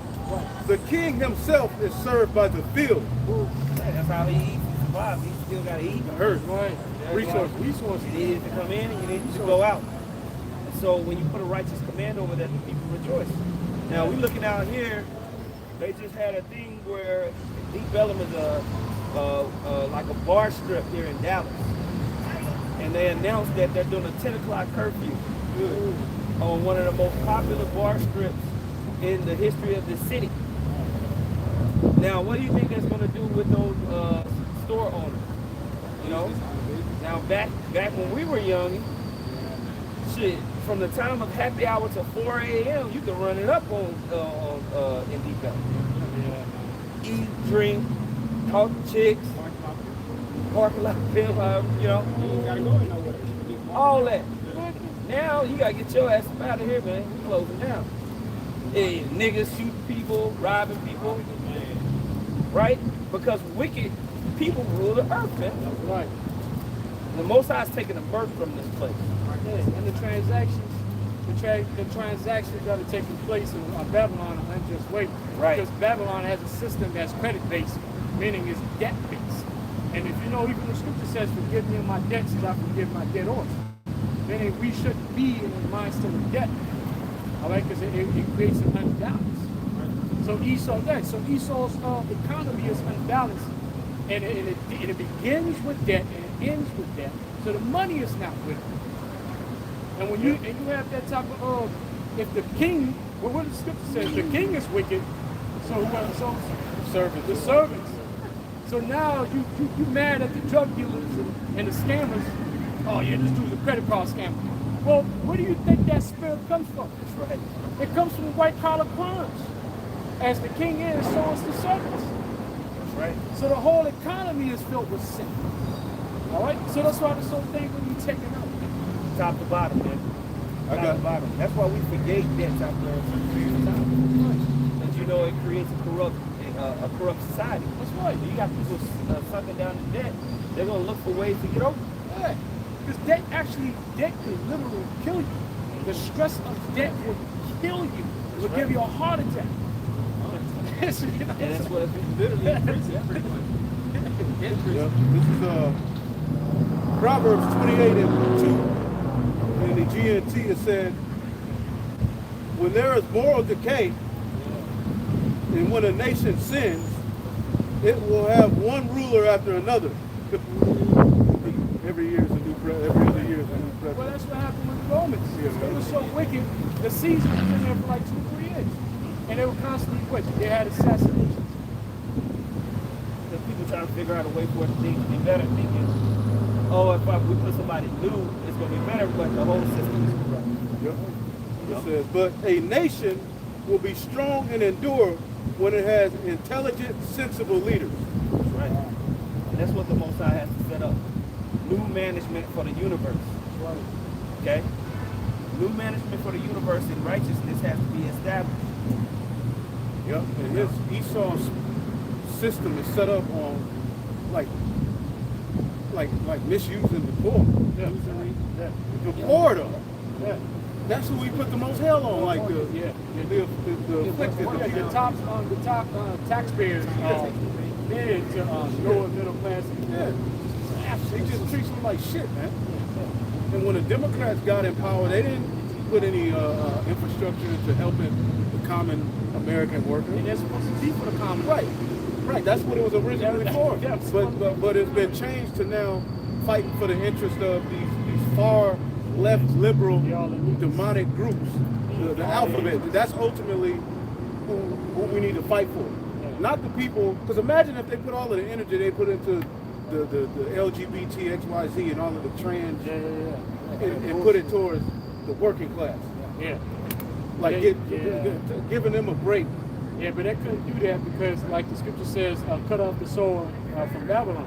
Because one of the things that made it very difficult for Esau to move to the what's called Agenda 2030, right? Build back better. One of the things that made it difficult for Esau to get to where we are now was the middle class. That's why you're talking about curfew 10 o'clock. Esau understood I have to destroy the middle class and bring the gap between the rich and the poor so that would be easy, because what's going to happen is when you have people now that are super rich, then you have that gap that brings about what? revolt and revolutions. And universal, Wait, what it brings about is universal basic income. That's right. And implementing more welfare programs to where you're dependent on that MOTV to come in. But then they'll set parameters and say, you know what, look at AI. Look at what AI, how productive we are with this. We're going to just distribute some of this revenue back to the poor people. You know, but you need to do this and this to have access. But if you're a middle class business owner, you looking at them like, I don't care what you say, I got my own business. Right. So that was the middle class. That's why the thing happened, the jab and all that. It was that whole thing in 2020 was to really destroy the middle class. Because you notice, if you were a part of the middle class, your business was shut down. But if you were part of the upper class, Walmart and what's the other delivery thing? Amazon. If you were part of a certain club, your business would be open. Amazon made record revenue when the majority of business owners lost their jobs. So yeah, absolutely. That's why they're not pouring into the middle class, because the middle class was a threat to the Build Back Better, Agenda 2030. All right? We understand it because it's prophecy. Prophecy tells you, Jeremiah 50 and 16, cut off the sword from Babylon. Right? The people depend on the government too. That's right. $600 billion. That's right. Now people don't want to go to work out. They'll just rather take their hand out from the government. Yeah, the so-called American dream died a long time. That's right. So now people are either super poor and not giving a damn. They're talking about a lot of people just gave up looking for jobs. And then you got people, you know, in my line of work, you know, I've noticed that, man, you got people that normally they wouldn't even be criminals. But times is hard. And then now the true attention and heart. Because you know, it's funny how everybody is a law-abiding citizen until the money go bad. Right, yeah. And you like, damn, I didn't know you were. They on survival mode. I saw a video yesterday, a video short of a nigga woman. She was walking the Walmart with her kids. She got her pistol with two grocery buggies full of stuff. Talking about, I got to do what I got to do because my kids got to have school clothes. Yeah, she had a pistol with her and everything. We went to Walmart and cleaned up. But yeah, I was like, damn. Get caught up in the scandals. I've seen people that I've looked into their eyes. I'm like, why you, like, I know you do. And she's like, we gotta eat. That's where we are now. I got you. This is 2nd Ezra 15 and 17 in the GNT. There will no longer be free access to the cities because the struggle for power will bring destruction, terror, and total confusion wherever people live. Driven by famine and terrible suffering, people will assault their neighbors and mercilessly plunder. Seeing all these people crashing out. You know what I'm saying? Smashing grams at an all-time high. People getting ready to go into work. After all these videos we see with people wilding out their car and doing all that type of shit, that's when they cut their camera off. They got to get to work. Niggas going on their lunch break and shit. Hey, now think about this though. If you were able to take an eraser, right, in every situation in the past where it looked super messed up, if you didn't have wisdom, if you erase wisdom in that situation, you'll be just like them. Because the spirits on the earth, the Lord is heightening the spirits of pressure on the earth for his will. This is all part of the will that it would get shorter, it would get more pressures, it would get more stressful. What did it say? Destruction of nations. I was just thinking about that. Right? You can went to it. So, right. That's why you gotta honor wisdom and you gotta put respect in your Yahweh Shem Shai. Absolutely. You think you know without wisdom is done. That's gonna be your stability. Right. So those demons are gonna take you in circles just like the people are going in circles. I was sitting at a restaurant, I was sitting at the bar, ordering me some food, and there was a couple sitting next to me, and you know how, because the one lady, she was from Argentina, and her husband was a so-called white man, Edomite. And so she was just lamenting, bro. You know how you sit down, people just want to talk to you because you're Jake. She started complaining about how she couldn't find a job. She had came over here on a work visa, managing Southwest Airlines. They laid her ass off. And then now the husband is also laid off, but he's still kind of living off some of the money he had in the stock market. Right. And he's like, we gotta tread water for the next 3 years because you got this guy, fuck around and find out is in the office now, man. We gotta wait for his asshole to get out there. They were complaining. tread water Right. for 3 That's years. what he said. But I got tread water for 3 years. Even the migrants being rated out, that's not benefiting the American people. Right. I mean, ultimately now, it's just AI is taking the job instead of them. Right. And you didn't want to do the jobs they were doing anyway. Right, right. But no, she had like a so-called upper class job. You know, she came over on a work visa or whatever for a company. But the point is, they laying off, man. These companies are laying people off, man. Yeah. No matter what you're doing. Period. And they didn't have no kids or whatever, so her whole purpose in life was work. She's like, I just don't want, you know, you come from a generation. I'm like, no, bitch, you just need some kids. Yeah. But I didn't say nothing. I was just like, you know, what am I for? Right? But basically, people are languishing. Yeah. Tired. You know? Yeah, people are calling for nukes. Yeah, they are. People are like, let's just get it over with. And Yeah. But guess what? Hold on, because guess what? Even when you look at Matthew, it talks about the love of many, because iniquity shall abound, the love of many shall wax cold. They don't have nobody to run to even in the world for comfort. Nobody gives a fuck. Everybody worried about their own Right, shit. right. So they family that they thought gave a fuck, now they don't give a fuck. Right. Because the spirits has integrated deep into them. So they just ready for all hell. They just ain't got no hope. They coming forward, don't look like they wanted to do. Right. Nobody cares, bro. Nobody gives a fuck. But you know what? And the Lord set up that way. But you know You know what I'm yeah, saying? the Lord, when the Lord said he saw a system, what he calls capitalism, now we in the this is late stage capitalism. You know, meaning at the end of the day with all the greed and with capitalism, you gotta be an ultra individual that's willing to step on people's heads. But it was okay when most people had money, but now that most people don't have money, they're pleading for capitalism to stop. It's not gonna stop. People are not gonna all of a sudden care and be family oriented. It's not gonna just simply happen. You witnessing the downfall of once upon a time the greatest empire on the planet Earth. We witnessing it live, and there's absolutely nothing we can do about that. Every man for himself. Yep. Something dog. Something you got to do. no, you got No, I finished it. Okay, I was kind of going to Job chapter 20. I'm going to start at 4. Job chapter 20, verse 4. Knowest thou not this of old, since man was placed upon earth, that the triumphing of the wicked is short, and the joy of the hypocrite but for a moment. So it's only going to be a moment.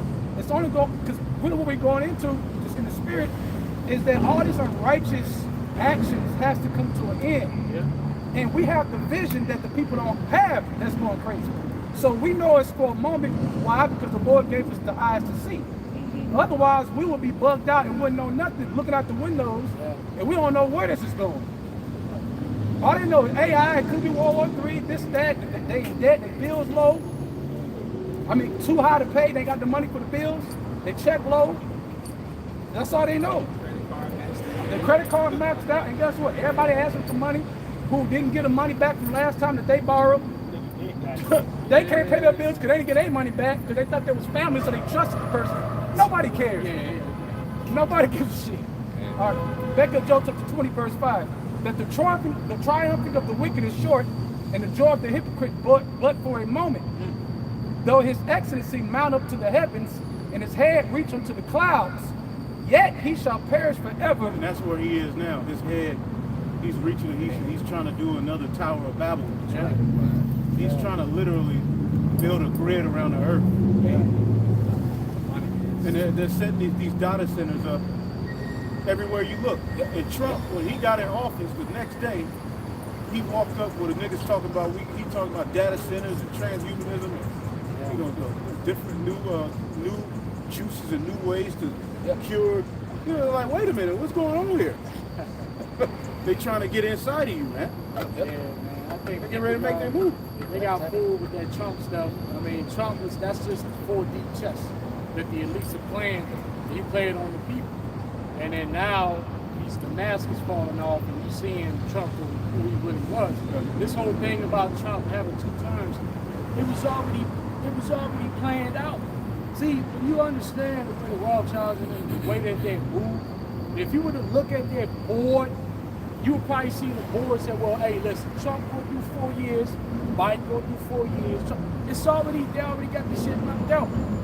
So this shit is not new. It's just that we realizing that, hey, all these people are part of the plan. They're part of the bigger program. And you said, well, they try to kill Trump. Well, listen, the thing about the elites that I give them credit for, they understand patience.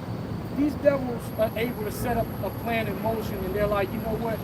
We think this plan is going to come to fruition in about 400 years. The Joker knows he's going to die before that even happens. That's the mindset that they have. They're like, yeah, it's about just for the future. Yeah. So I mean, on a lesser level, I mean, people do that. Like, I'll give you a small example. Like, whenever I was in college, I was in this organization called Student Government Association at a JUCO, right? Now, what we did was we ran all the activities and all the kind of like the policy between students and the administration for the college. But we were so into it, like how we were, like when we went to elect the people that was going to be with us, we already knew, yo, she's a baddie, we're going to get her in. This dude's smart, we're going to get him. But even though a whole bunch of people was running, we knew who was going to influence everybody to vote for, because we were going to have their backing. And then we knew the policies that we passed wasn't even going to pass while we were at that school. And that's that 4D. That's a level where you, like it's going to come in after we leave. And then sure enough, they got all this money going on, boom, boom. Still people to this day, we go up to that school president and be like, hey, come in my office and talk to me, how y'all been doing? Boom, boom, boom. These guys know how to influence and set up stuff, but that's on a little bitty, you know, we got y'all some afternoon parties at the school. Congratulations, whatever, the library got renovated, whatever. But now we're talking about them setting up a whole digital system. So yeah, you gotta plan this stuff out. You gotta put this stuff in work. And everybody don't know what the hell is going on. Trump don't really he old in the hole. He don't know. He knows to a certain degree. He knows to a certain degree. A certain degree and it stops. Everybody just knows to a certain degree. Yes. Everybody, you know what they always say, right? Follow the money. Well, if you follow Trump's finances, guess what? It goes back to Rothschild's Inc. See, every time I follow the money and I see Vanguard, BlackRock, Rothschild's Inc., I already know what's going on. You know what I'm saying? So that's the thing. And Vanguard, those are small subsidiary groups of what they really got going on. That's how and they're not even named under those. They have a main company that might be named as one of the owners, but then they have silent ownership and all types of stuff. Yeah, because they don't like to have Rothschild's Inc. on paper because of course that's too obvious. And they're gonna have, like you said, sub-banks that stand. There will be a silent owner of a group that you don't even know that they're a part of. And you can do that. And you can find it, but the thing is you gotta do research. You gotta study, research, follow the links and the webs and who's connected to who. All of them are connected. Yep. I got something. All right, so this is in the book of Psalms chapter 37. And this is the mentality that we have towards all this. That's why we come out here and talk about it and not bug out. Right? You got all these other people that are bugging out, man. Right? We looking at all this wickedness. You might get vexed by the filthy conversation that be done in the midst thereof, but you ain't tripping on it. Because you know it's a part of the process. Psalms 37:8 says, cease from anger and forsake wrath. Fret not thyself in any wise to do evil, for evildoers shall be cut off. But those that wait upon the Lord, they shall inherit the earth. That's right. These dudes ain't gonna win, man. Right? It's gonna seem like an insurmountable task to beat these motherfuckers, man. It's supposed to feel that way. Right. It's supposed to feel, but emphasis on feeling. Just because it feels, it doesn't mean it's real. Right. It says, for yet a little while, and the wicked shall not be. That's right. Yea, thou shalt diligently consider his place, and it shall not be. We're gonna consider and look. Look how you establish this. Look how you establish, like how we talking about, if you can keep up with us. Right? A lot of you probably need to go back and rewind and catch everything that we've been saying. Right? But if you go back and rewind like a Nas album, you can catch a lot of shit. Right? Right? So we understand that if you diligently look into what the wicked are doing, oh man, this is gonna culminate in World War III and destruction. What side of history are you gonna be on? Mortality or immortality? That's the decisions that we're putting out here for y'all. Okay? Life and death, that's right. It says, diligently consider his place and it shall not be, but the meek shall inherit the earth. The meek. And you know, in the spirit, every time now lately when I hear the word meek, I think about Moses. In order for the Lord to be face to face with him, they said because he was the meekest on the earth. So that tells you the quality of words, the value of things that are said. If you're spiritual, you take that meek, you think about Moses, you think about, well, he was that close to the Lord. Why the Lord was that close to him? Right. Because he was meek. So don't you want to be meek? Because the Lord promised all of those things through Abraham, Isaac, and Jacob, but they didn't physically, they weren't able to see Right. how Moses was face to face with the angel. You know what I'm saying? He never puffed himself up. You know what I'm saying? He always was thought face he to was face with less this than. angel, the Red Sea. You know what I'm saying? Right. So, hey, we following in that light. Right. Right? Hey, I'm saying this real quick. Don't forget, being meek is a weapon. If you're spiritual, you can Exactly. receive it, you can receive it. Yeah. It's bigger than the nuke. Yeah. It's bigger than that, man. And you because you become unassuming. You know, and you see that a lot in fights, man. The person that's just like this, you know, dude barking at them, they ready. Because meek don't mean timid. Right. Big difference. Big difference. Big difference. Most I don't like timid. You know, Timidity scared. Control. Comes from fear, and fear has to do with doubt. Right. That is not being meek. That is not You being can meek. be confident and be meek. That's right. And people don't understand that. That's right. They think, well, if he's meek, he's timid. Yeah. No, you can have somebody that's quiet but proud as hell. Then you can have somebody that's loud But meek. but humble. Yep. Right. Humble. And meek ultimately is one who accepts the will of the Lord with a smile. Taking, understanding that the Lord got me in it, you know what I'm saying? Accepting of that. You know what I'm saying? Trusting in the Lord, taking it cheerfully, you know what I'm saying? Understanding that this is a test for you. Yes. That's when you being meek. That's right. That's good character. Yep. That's why when in verse 8 it says cease from anger. Because, you know, in our minds, understanding what the Lord wants, you want justice. You want wrath, but you should be seeking indignation and patiently waiting for the Most High to make his move whenever he's ready. And trust that he's going to do it. Right? The meek is going to inherit the earth, not seek out their own salvation. That's right. When you assert wrath, that's why the scripture said wrath is not made for man. Because when a man is wrathful, he might end up not only killing the enemy, but killing his boy as well. That's right. Because when you're in that place of wrath and anger, you kind of see blood, you lose your effort. Right? And if people die, you start spilling blood of the innocent. Shooting into crowds. You shooting Right. the crowd. And why would you? And why would you be there if a whole army is around you? Yeah. Don't you believe what the scriptures say? You believe, right? Okay, a whole heavy army is around you wherever you go. Absolutely. Why don't you let them handle your business? Why are you trying to move forward like you got this? No, you got it with the Lord. Like David took down Goliath with Yahweh Shemashah, through Yahweh Shemashah. It wasn't just David. David had he had an understanding, man, that we gotta have and grow. As the house of David this time, we have to have that understanding and know that, hey, we're dealing with a big Goliath here. Yeah, this Of all time. Yeah, that's right. This nigga, he huge. This nigga's ridiculous. It's a beast. It went from a small serpent in the garden to a 7-headed, 10-horned dragon. Right. Taking out one man, one big old Poison going everywhere. Goliath.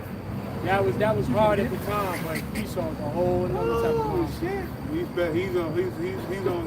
He's surpassed Bowser. Right. Right. You know what I'm saying? Bowser, Donkey Kong, all them niggas. And King Cooper, he's the last nigga in the game. Right. He's the last one. He's the last nigga in the game. The last one. We like, And how bison. we do this? Yeah, Esau destroys you to your core and soul. Like studies your whole essence as a people and comes up with systems to destroy your family from generation to generation. Yeah. That is high level malice. Yeah. High level malice. He mad. But when you lose your eyes off the prize, you get manipulated by Esau. Yeah. See, we can't forget that either. That's right. It wasn't because Esau was so damn smart. We was disobedient. That's right. And the more we come into our obedience, the less power Esau has. Esau's a vampire. That's right. Just see. You a vampire. You have to invite a vampire in. It's true.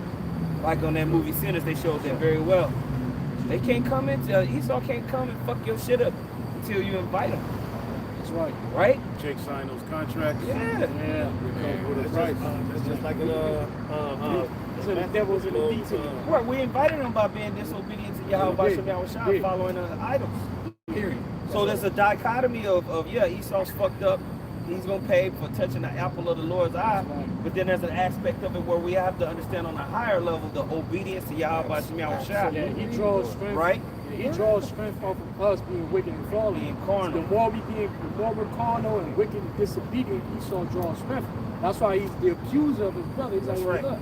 So he has to make sure that Israel stays in the state in a mindset of sin, because as long as we stay in a mindset of state of sin, he stays in power. Yeah, absolutely. That's it. Up and down, down, up. Right. Yeah, there's no, Right. There's planes and levels. Right? This is back in Psalm 37:11. But the meek shall inherit the earth and shall delight themselves in the abundance of peace. The wicked plotteth against the just. We talked about that earlier, right?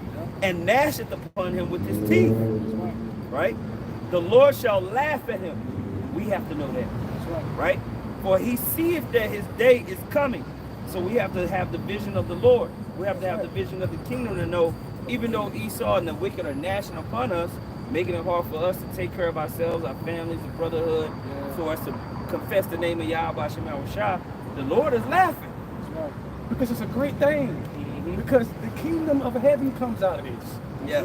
You can't be teaching for years, think you're on a level, and you see all this happening. Yeah, it hurts here and there, right? But that's where in me you shall have peace, in the world you shall have tribulation. Yahweh Shai said that at his mouth. So why do you brother? He already telling you, look, man, it's going to be hell. But if you believe in me like you say you do, I'm going to send the Holy Spirit down from the heavens, and it's going to comfort you. It's going to leave you quickly without care. Things that they care about, that they going to commit suicide and jump off the cliff, you're going to tough it out, and I'm going to give you more strength and more strength. Right. You're going to be patient when you change your lower state. Right. Man tried his gold in the fire. Right. Count the cost. Right. Or go back into the world. What you want to do? Right. Go ahead. For you really quick, because your brother key word comfort. This is Isaiah chapter 40 verse 1. It says, comfort ye my people. I knew you were going to read that scripture. Yeah, because his brother said comfort. You know, because we are a form of comfort. We have to comfort the elect and let them know. Esau's stage of rulership was in 3 phases. Phase 1, the beginning. Stage 3, dominance. From the phase 2, dominance. Phase 3 is the ending of the chapter. So we have to remind Jake, this is the late stage. This is the conclusion. Right? So therefore, yes, it still hurts, but we don't have another 100. Yeah, we don't have another 10, 15. We're in the late stage of it. So what? Look up, for the salvation is near. All right? So we have to constantly do this week in and week out, because Israel, the elect, need us to do this. It's not just about us doing it for us and hopefully get delivered, but the Israelite families, the men and the children and their families, they need to hear these words and know that we're really close. Isaiah 40:1, comfort ye my people, say of your power.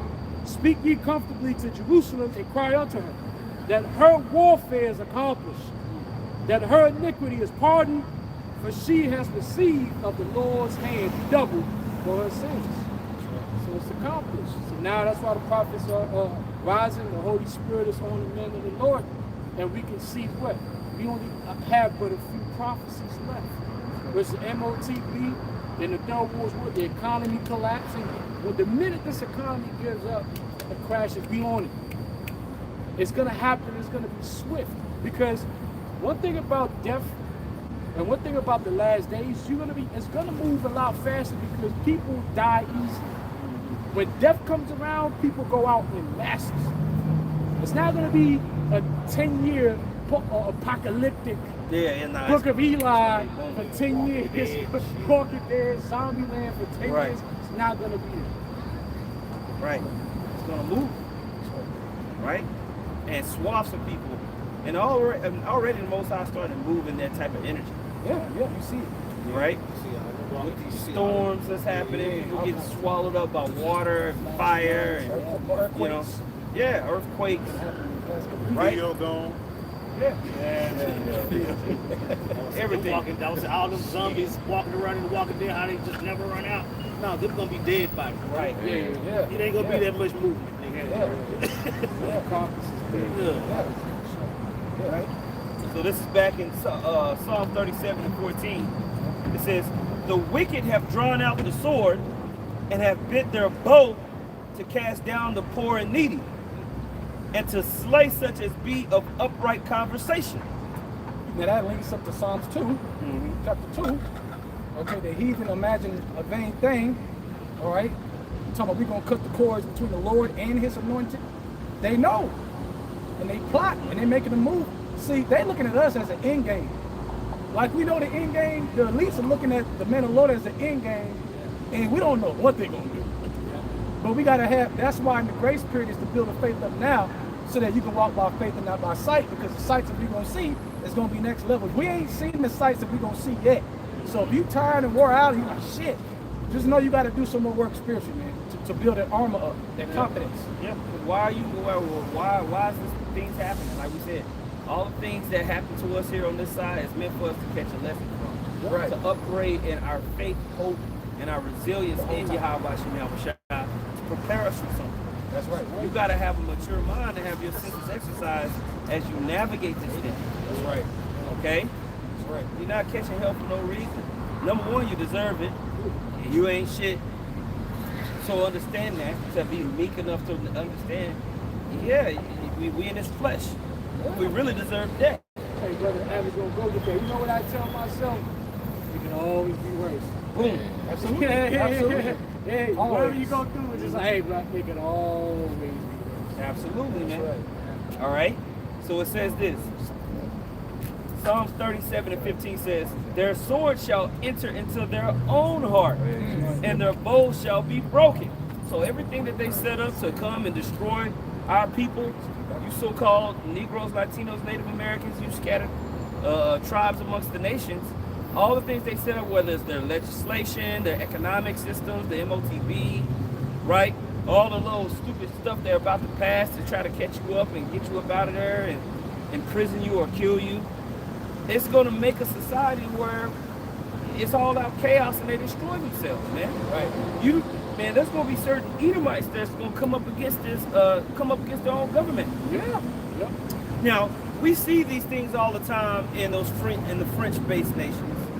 You see these little revolts that happen in France, that happen in Canada. That's the culture of the French, is to, revolt, right? But they be doing them little pussy-ass revolts.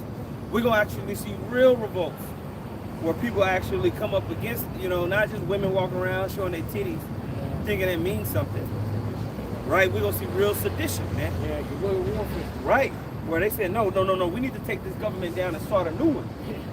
For real. Right. So when they start passing these draconian laws that not just Trump, but these other Edomites that's running these other countries are pushing, their sword is going to go into their own heart. And ultimately, that's going to be their thermonuclear destruction. That's right. When they just bomb themselves in greed and pride and decouple everything, man. And we'll have to be caught up out of here during that time. Preserve to come back and rule, right? So we'll be caught up in the chariots, right? The Lord is going to come in the chariots. While this place is being eradicated, there is going to be an elect group of us that's saved from that destruction. That's right. And then we'll come back and rule this world and fix everything. But up until that time, their sword is going to have to go into their own heart. Yeah. The Most High is going to set up an okie doke for them. That's right. Okay. We see it already built. We see it already building up because we know the secrets. The Lord gave us the secrets, so we can see pretty far, man. Very far. You talking about the kingdom of heaven? That's far. As far as in this world, how people think, like, what, a new kingdom, a new world was chariots? Yeah. We think far because the Lord gave us a secret, so we can do that. Yeah, vision. Yeah. That vision, that's right. Okay. It says, a little that a righteous man hath is better than the riches of many wicked. Ooh. See that? So yeah, Right. we're here without faith, our hope, and we just dealing with our daily bread. We're not worried about all the accumulated riches of the wicked. That's gonna be, you know, like it talks about, what's that, Sirach 12? They gonna lose, maybe it's 10. They gonna lose all that. Yeah. You know, they gonna lose all that. You know? Got a precept for this. Psalm 73 and 17. I'm reading the NLT, right? Just about the mindset of, we see how this devil doing all these things and winning, but we're comforted because we know how the movie is. That's right. You ever watch a scary movie the second time? Yeah. You're not gonna go for the jump scare, right? Yeah. You've seen it already. Right. We've seen it through the scriptures how this devil loses. So this is Psalm 73, 17. Then I went into your sanctuary, O God, and I finally understood the destiny of the wicked. Woo! So you don't get, tripped out about, the shit he's doing. Right. It's like, how is this nigga gonna fall? Right. Yeah. That's right. Yeah. Like we always go back. Being required one was just looking at the United States military. It's ridiculous. It's different. You see those numbers? It's unbelievable. They got everything. You see how they compare to other nations compared to, I mean, they had the not even close. The United States was all the way up. It was like, bro, this is by far the most powerful nation that's ever existed in history. I mean, it's not. They look on fuck with them. Yeah, like wherever, like you see a nation have like 13,000, probably like 1,300 fighter jets. 20,000. It wasn't even close. Yeah. And not only that, they can launch these airplanes from anywhere. Yeah. They sit in your backyard. Yeah. Ain't no North Korean, base in California. Yeah. But America sitting right there on the North Korean border like you. And that's why they're prideful. Look. And that's why they pride the eagle, that they're flying so high. That's why they so bold with that. The eagle, we're the eagle. And guess what? The eagle behind your eagle. No way. Guess what? Those chariots are shown to shut off to turn them on, to control all your military. Right. That's exactly right. Got y'all spooked. All y'all fires, y'all talk about it, got you spooked. So you can have all the shit you want to, but when it's time to launch, they can direct it wherever they want to. That's the power of your how about you outside. That's right. That's right. So we know there's going to be a spiritual force that corrects all this. Yep, this is Jeremiah 51 and 20. Yahweh says this in the GNT, Babylon, you are my hammer, my weapon of war. I used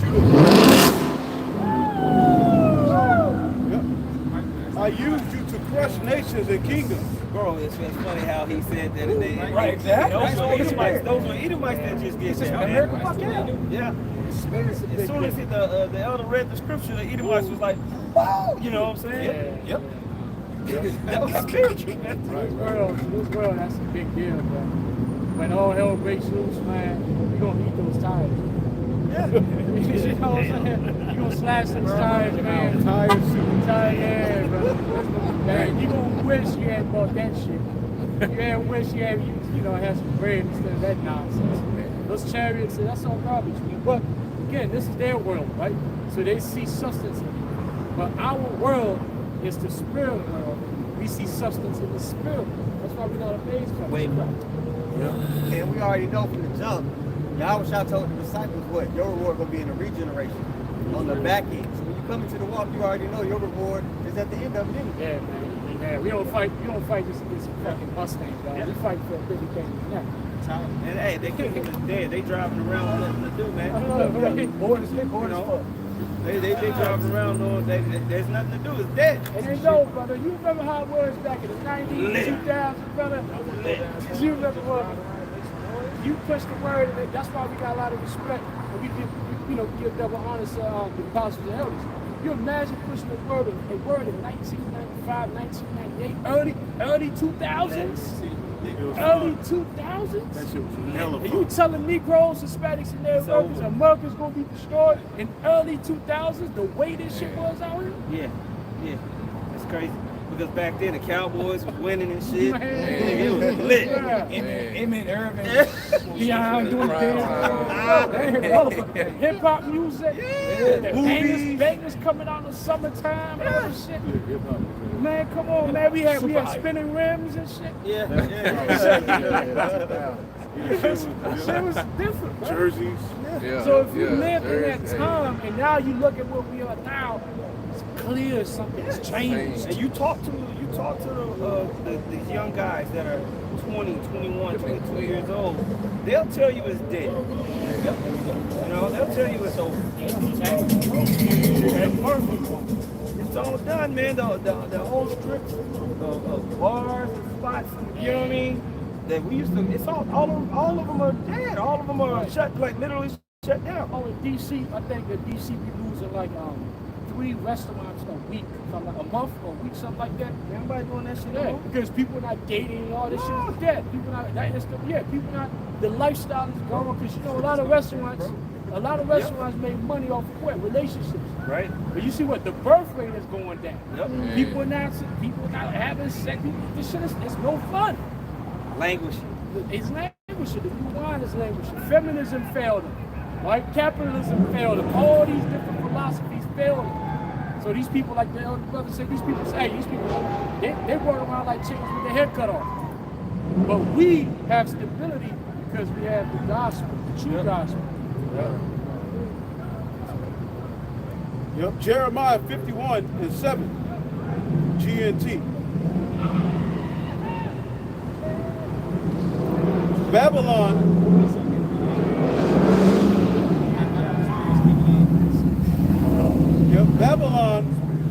was like a golden cup in my hand, making the whole world drunk. The nations have drank its wine and have went out of their minds. Right. This fine, beautiful woman, drop dead gorgeous. Got her own hair, beautiful eyes, everything. Right. Skin good, smell, you can smell it from far away. Everybody, what's that smell? Looking from far away, ready to get to this whore. Yes, yeah. The whole time, but now, eventually, you start having sex with the whore, you realize she playing all y'all. Yeah. She burnt you. Right, she burnt you. She burnt you, man. And guess what? What? To overthrow this whore.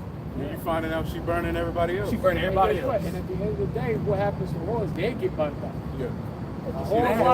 You see the later stages of a whole whore, they look bad. They be killing themselves. They be offing themselves. Shit with eyes. This whole kingdom is burnt out. So we're just watching the, like you said, the end stages of capitalism, the end stages of fake, republic democracy that's built on corruption, right? The unrighteous decrees that you passed around, you disenfranchise all the people around the world. Everybody's pissed. Proverbs 29:2, if you pull that. All these things are coming up. Like Malcolm X says, the chickens are coming home to roost. Okay? And it's going to culminate into what we read about in Revelation the 17th chapter, which is those 10 whores, those 10 horns shall hate the whore. That's right. These other European allies that you have, you just went and did a deal, Trump just went and did a deal over in Europe to basically make an agreement on the tariffs with the European Union. There's no telling what that's going to bring to their economy, which is already strained. Some of the European nations are very strained. Yeah, because they're not rocking with it. Because the thing with the beast is like, like NATO and them, they're like, hey, listen, we cool with you being the top dog as long as you got to pay for 80% of this shit. Yeah. But now Trump is telling the beast, beast, that deal that we had with you, gotta put in more money. You got to put in more. And the beast is like, that ain't what we signed up for. Yeah. We let you be American and be the big dog because most of it comes out of your pockets. You know what I'm saying? Now what happens to a whore when you keep having sex with her and she knows it's good? Even though it's bad now in the property, she knows you keep having sex because she gonna want more and more and more. She gonna want more things if you want to keep hitting. If you want to keep hitting this, you gonna have to give. You know what? I want a car now. I want a house now. And you run it out. That's a good point. I know we going into this. A lot of the whores, what happens, their demise, if it's not by old age and diseases, you'll find out they're slumped over and the trash can start crying. Yeah. John. You know, and you notice that, right? That's what you said. What the beast shall hate the whore. There's a certain relationship between the John and the whore. A lot of times it ends up with the whore in the trash can somewhere. You know what I'm saying? Yep. Crying. Yeah, not No, dead. dead. Dead. She fell in love with it. Dead. She fell in love with sunshine. Didn't realize what sunshine was. Dead. Killed her. That's right. These are analogies that you can use to see that that's that relationship, right? So you done with that? Okay. Proverbs 29:2. This is Proverbs 29:2. When the righteous are in authority, the people rejoice. Well, people don't even understand how that feels. None of us do. Right? You had the time of the Clinton era, which was seen as like a prosperous time in America. There was a surplus instead of a deficit. He was playing the saxophone, getting head, smoking weed. You know, Arsenio Hall was ooh, ooh, ooh, ooh. Right? That was seen as like a prosperous time. Right. Right? Heavyweight boxing. Yeah. Right? Reebok, niggas was wearing Reeboks. Yeah. Right? Yeah. That's the only time you can remember in America where it was like prosperous like that. Right? What's that? It's the word nostalgia. I'm going to read the definition for it. Yeah. It says a sentimental longing or wistful affection for the past. Boom. And everything is in a nostalgic spirit. That's why they keep rekindling these 1990s movies. They're going to do another goddamn Tron movie. They did another Jurassic Park. They did another Superman. Like I said, they're about to do this 1990s Cowboys documentary on the 18th. It shows a lack of creativity. Right. They're just redoing They need everything. to bring back Weekend at Bernie's. They probably will. They doing the Naked Gun. Right. Yeah. Shaquille O'Neal's Bernie. Yeah. They're doing Naked Gun. Remember they had to do a Top Gun? Yeah. And they're running with Liam Neeson. He gonna be the Naked Gun guy. Remember they had Top Gun? Yeah. Oh, they ran that back. They ran that. These tiny disc concerts and shit. Yeah. It's all 1990s. Everybody's longing for a simpler life. It's nostalgia, man. Right, because when people were sold by the serpent that they needed, people were coming to the conclusion it's not that serious. Buyer's remorse. Yeah, It's a buyer's buyer's remorse. remorse. A lot of people are like, this shit didn't work. And remember when the prophets of Baal found out that gods no longer work, they crashed out. So we're getting ready to see people lose their fucking mind. We see a small level of it where people just kind of talking, but people just watch. Yeah. You know, Spirit's gonna do it. Because Babylon's supposed to really start to burn in the sense that the cities of Babylon are supposed to burn underneath. Oh yeah, they just did a Happy Gilmore too. Right. They never did the Goonies too. Adam Sandler. Hey, but come on, man, find somebody else. They can't find nobody. The creativity is dead. Creativity is dead, bro. It's not. It doesn't even feel the same. At all. Albums being released don't even feel the same. Right. Steven Spielberg, Ridley Scott. They up in age now. What's the Marvel nigga, Stan Lee? That was all of them. Hey, he dead. That's what I'm saying. They dying off. But they still, in that Q Fantastic Four movie, they still put like cameos of Stan Lee in there just to get people thinking back to that time. I want to finish this definition. It says a sentimental longing or wistful affection for the past, typically for a period or place with happy personal associations. And then you look at some of these synonyms, it says regret, buyer's remorse, right? Remembrance, recollect, homesickness. Dang. This ain't what, this whore, she sold a lot. See, you got the faithful woman and you got the whore. The faithful woman is learning from her mistake in the garden. You know, the faithful woman, you know what I'm saying? But the whore, she with it. She don't get it. This is a lesson, man. The Lord putting us in this predicament. It was a lesson to us, so we can know wickedness ain't the way. Right. Don't do that. Don't do that. That's forbidden. Look what it leads to. On the initial, it sounds good. It sounds like you're getting something that's liberating. But the end result, so-called freedom, It's pain. it don't work. word. And people are realizing that. Right. They don't know how More. to. They don't know really what they're crying out for. But really, they're crying out for the Yahweh Shah to come back. They're crying out for order. Order. Because this is what chaos looks like. With no parameters, right? You can do whatever you want. You can be married and commit adultery and get slapped in your wrist, move on. All these different things. Act like a cat. That's right. So all these different things. Now this is what you get from chaos, like you did, buyer's remorse.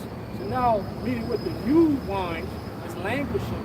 So now people want to go back to the old one. Yep. But they don't know how to go back to it. Only the elect know what that's like. Right. We're going back to So the we're ancient. going back to that. Because that's clearly that's the only thing that'll work. We tried this bullshit right here, and they brought nothing but death, degeneracy, decay, right? So now we're like, yeah, we've had enough of that. Right. It says, seek ye the old path, and you shall find rest for your soul. The reason why Jake don't have rest in their soul, because this system is set up to take you away from the Lord. So you have to have a means, a medium to ultimately latch on to get out of the grips of the serpent. Man. Right. You got to have a safe haven. The earth is given to the hand of the wicked. Yeah. And of the serpent. Yeah. So people are going to get swallowed up, whereas they may feel the notion that order needs to be reestablished, but they don't have fear. They don't have wisdom. They don't have the so it's different. Esau's going to offer order out of this chaos. He's going to offer order in technocracy using the MOTP. Because people are going to want order. And then after because the chaos is going to come, we know that. And people are going to cry for order. When Esau's going to be like, well, if you want order, this is what I got. This is what you need. This is the system that's going to bring us back to what we all remember. Remember them 05, 1999? This system is going to bring us back and beyond all that. Yeah. But then they're going to be like, well, guess what? People, anybody that refuses the MOTP is your enemy. They don't want you to go back to the good old times. Imagine that mindset. That's when the persecution is going to arise, because people believe the persecution is just going to come from the government. No, you're going to have the masses going to go right along with the government and say, yo, we know some cats over there that are bucking against the system. Yeah, because when you look at the system they're trying to put, they're saying we better than God. Yeah, they're going So they're moving the system, they're moving it with this cool factor that they're slowly bringing in to get you to conform without being scared, but you're interested into this new world, this new era of Satan. That's what they, you know what I'm saying? The new era of Satan. New era of Satan. 100%. Yeah. The new era of Satan. Yeah. No, I'm checking. Gotta work it.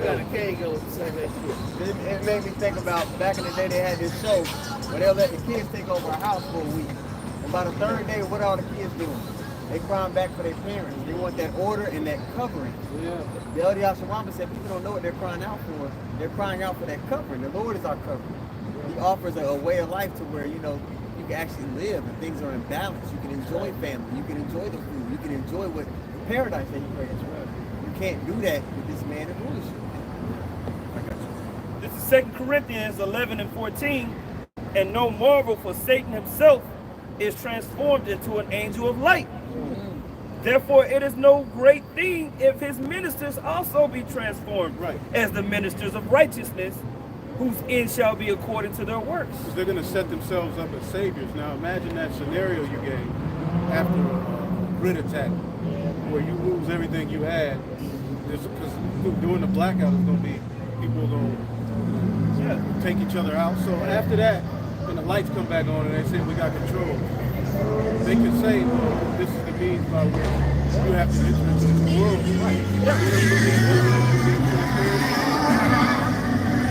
We need ultimately everybody to be identified. Right. For safety reasons, they must give away your What they'll do is they'll put Elon Musk up there and say, well, we have to, the only way that we would bring back is Starlink.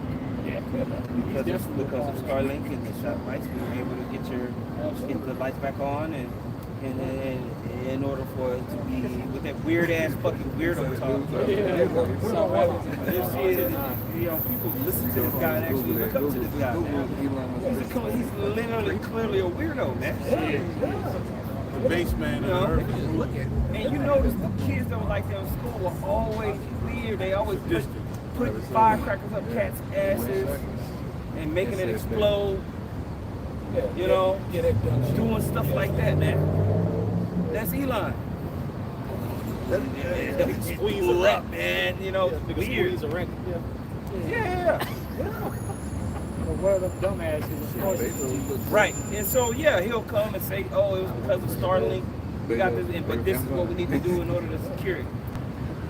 We got to do this, this, and this.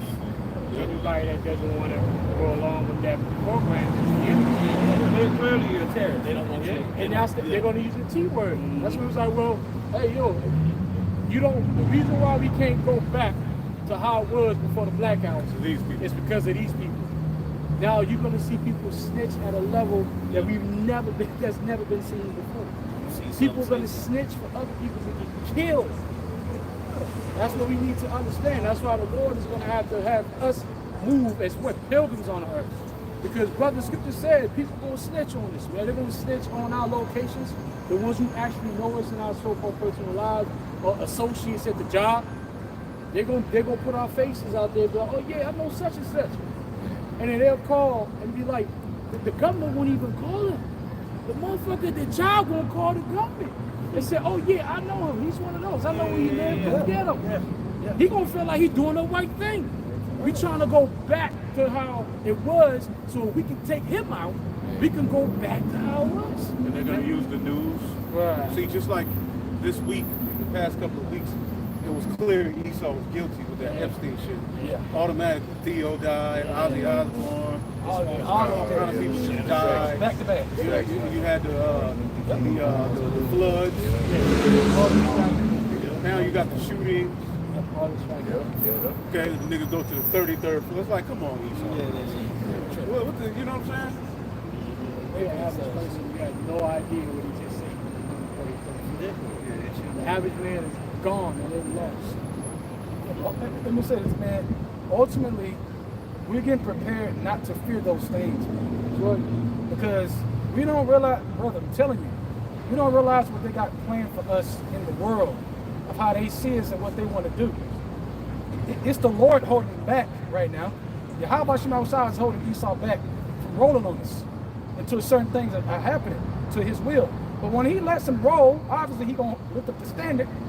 But you got to be patient, because if he can throw Daniel in the lion's den, he can throw you somewhere else too. And you got to be prepared to trust him. Yeah. No matter what you see, he wants us to understand, I am, man. I'm bigger than everything. So what I can put in your way on Thursday, I can take it out of your way on Thursday at the same time. Yeah. It's me. It ain't nobody else but me doing all these things. That's what we got to remember. That's being a son of the Most High. A son of Yahweh Shema Shai. It's being in that mind frame, because now you get it now. Versus an average dude in the world who ain't got no hope and nothing, man. Right?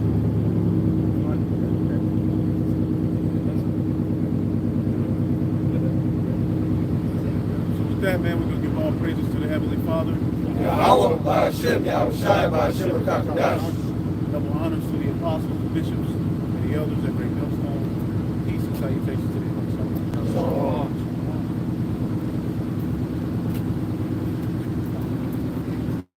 It's not even on.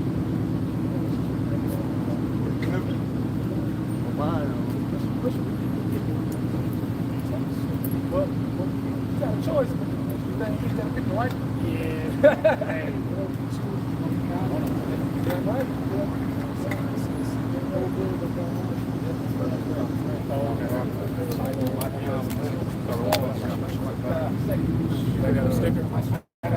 This one got a sticker. I know yours. It's kind of short on and off, but it's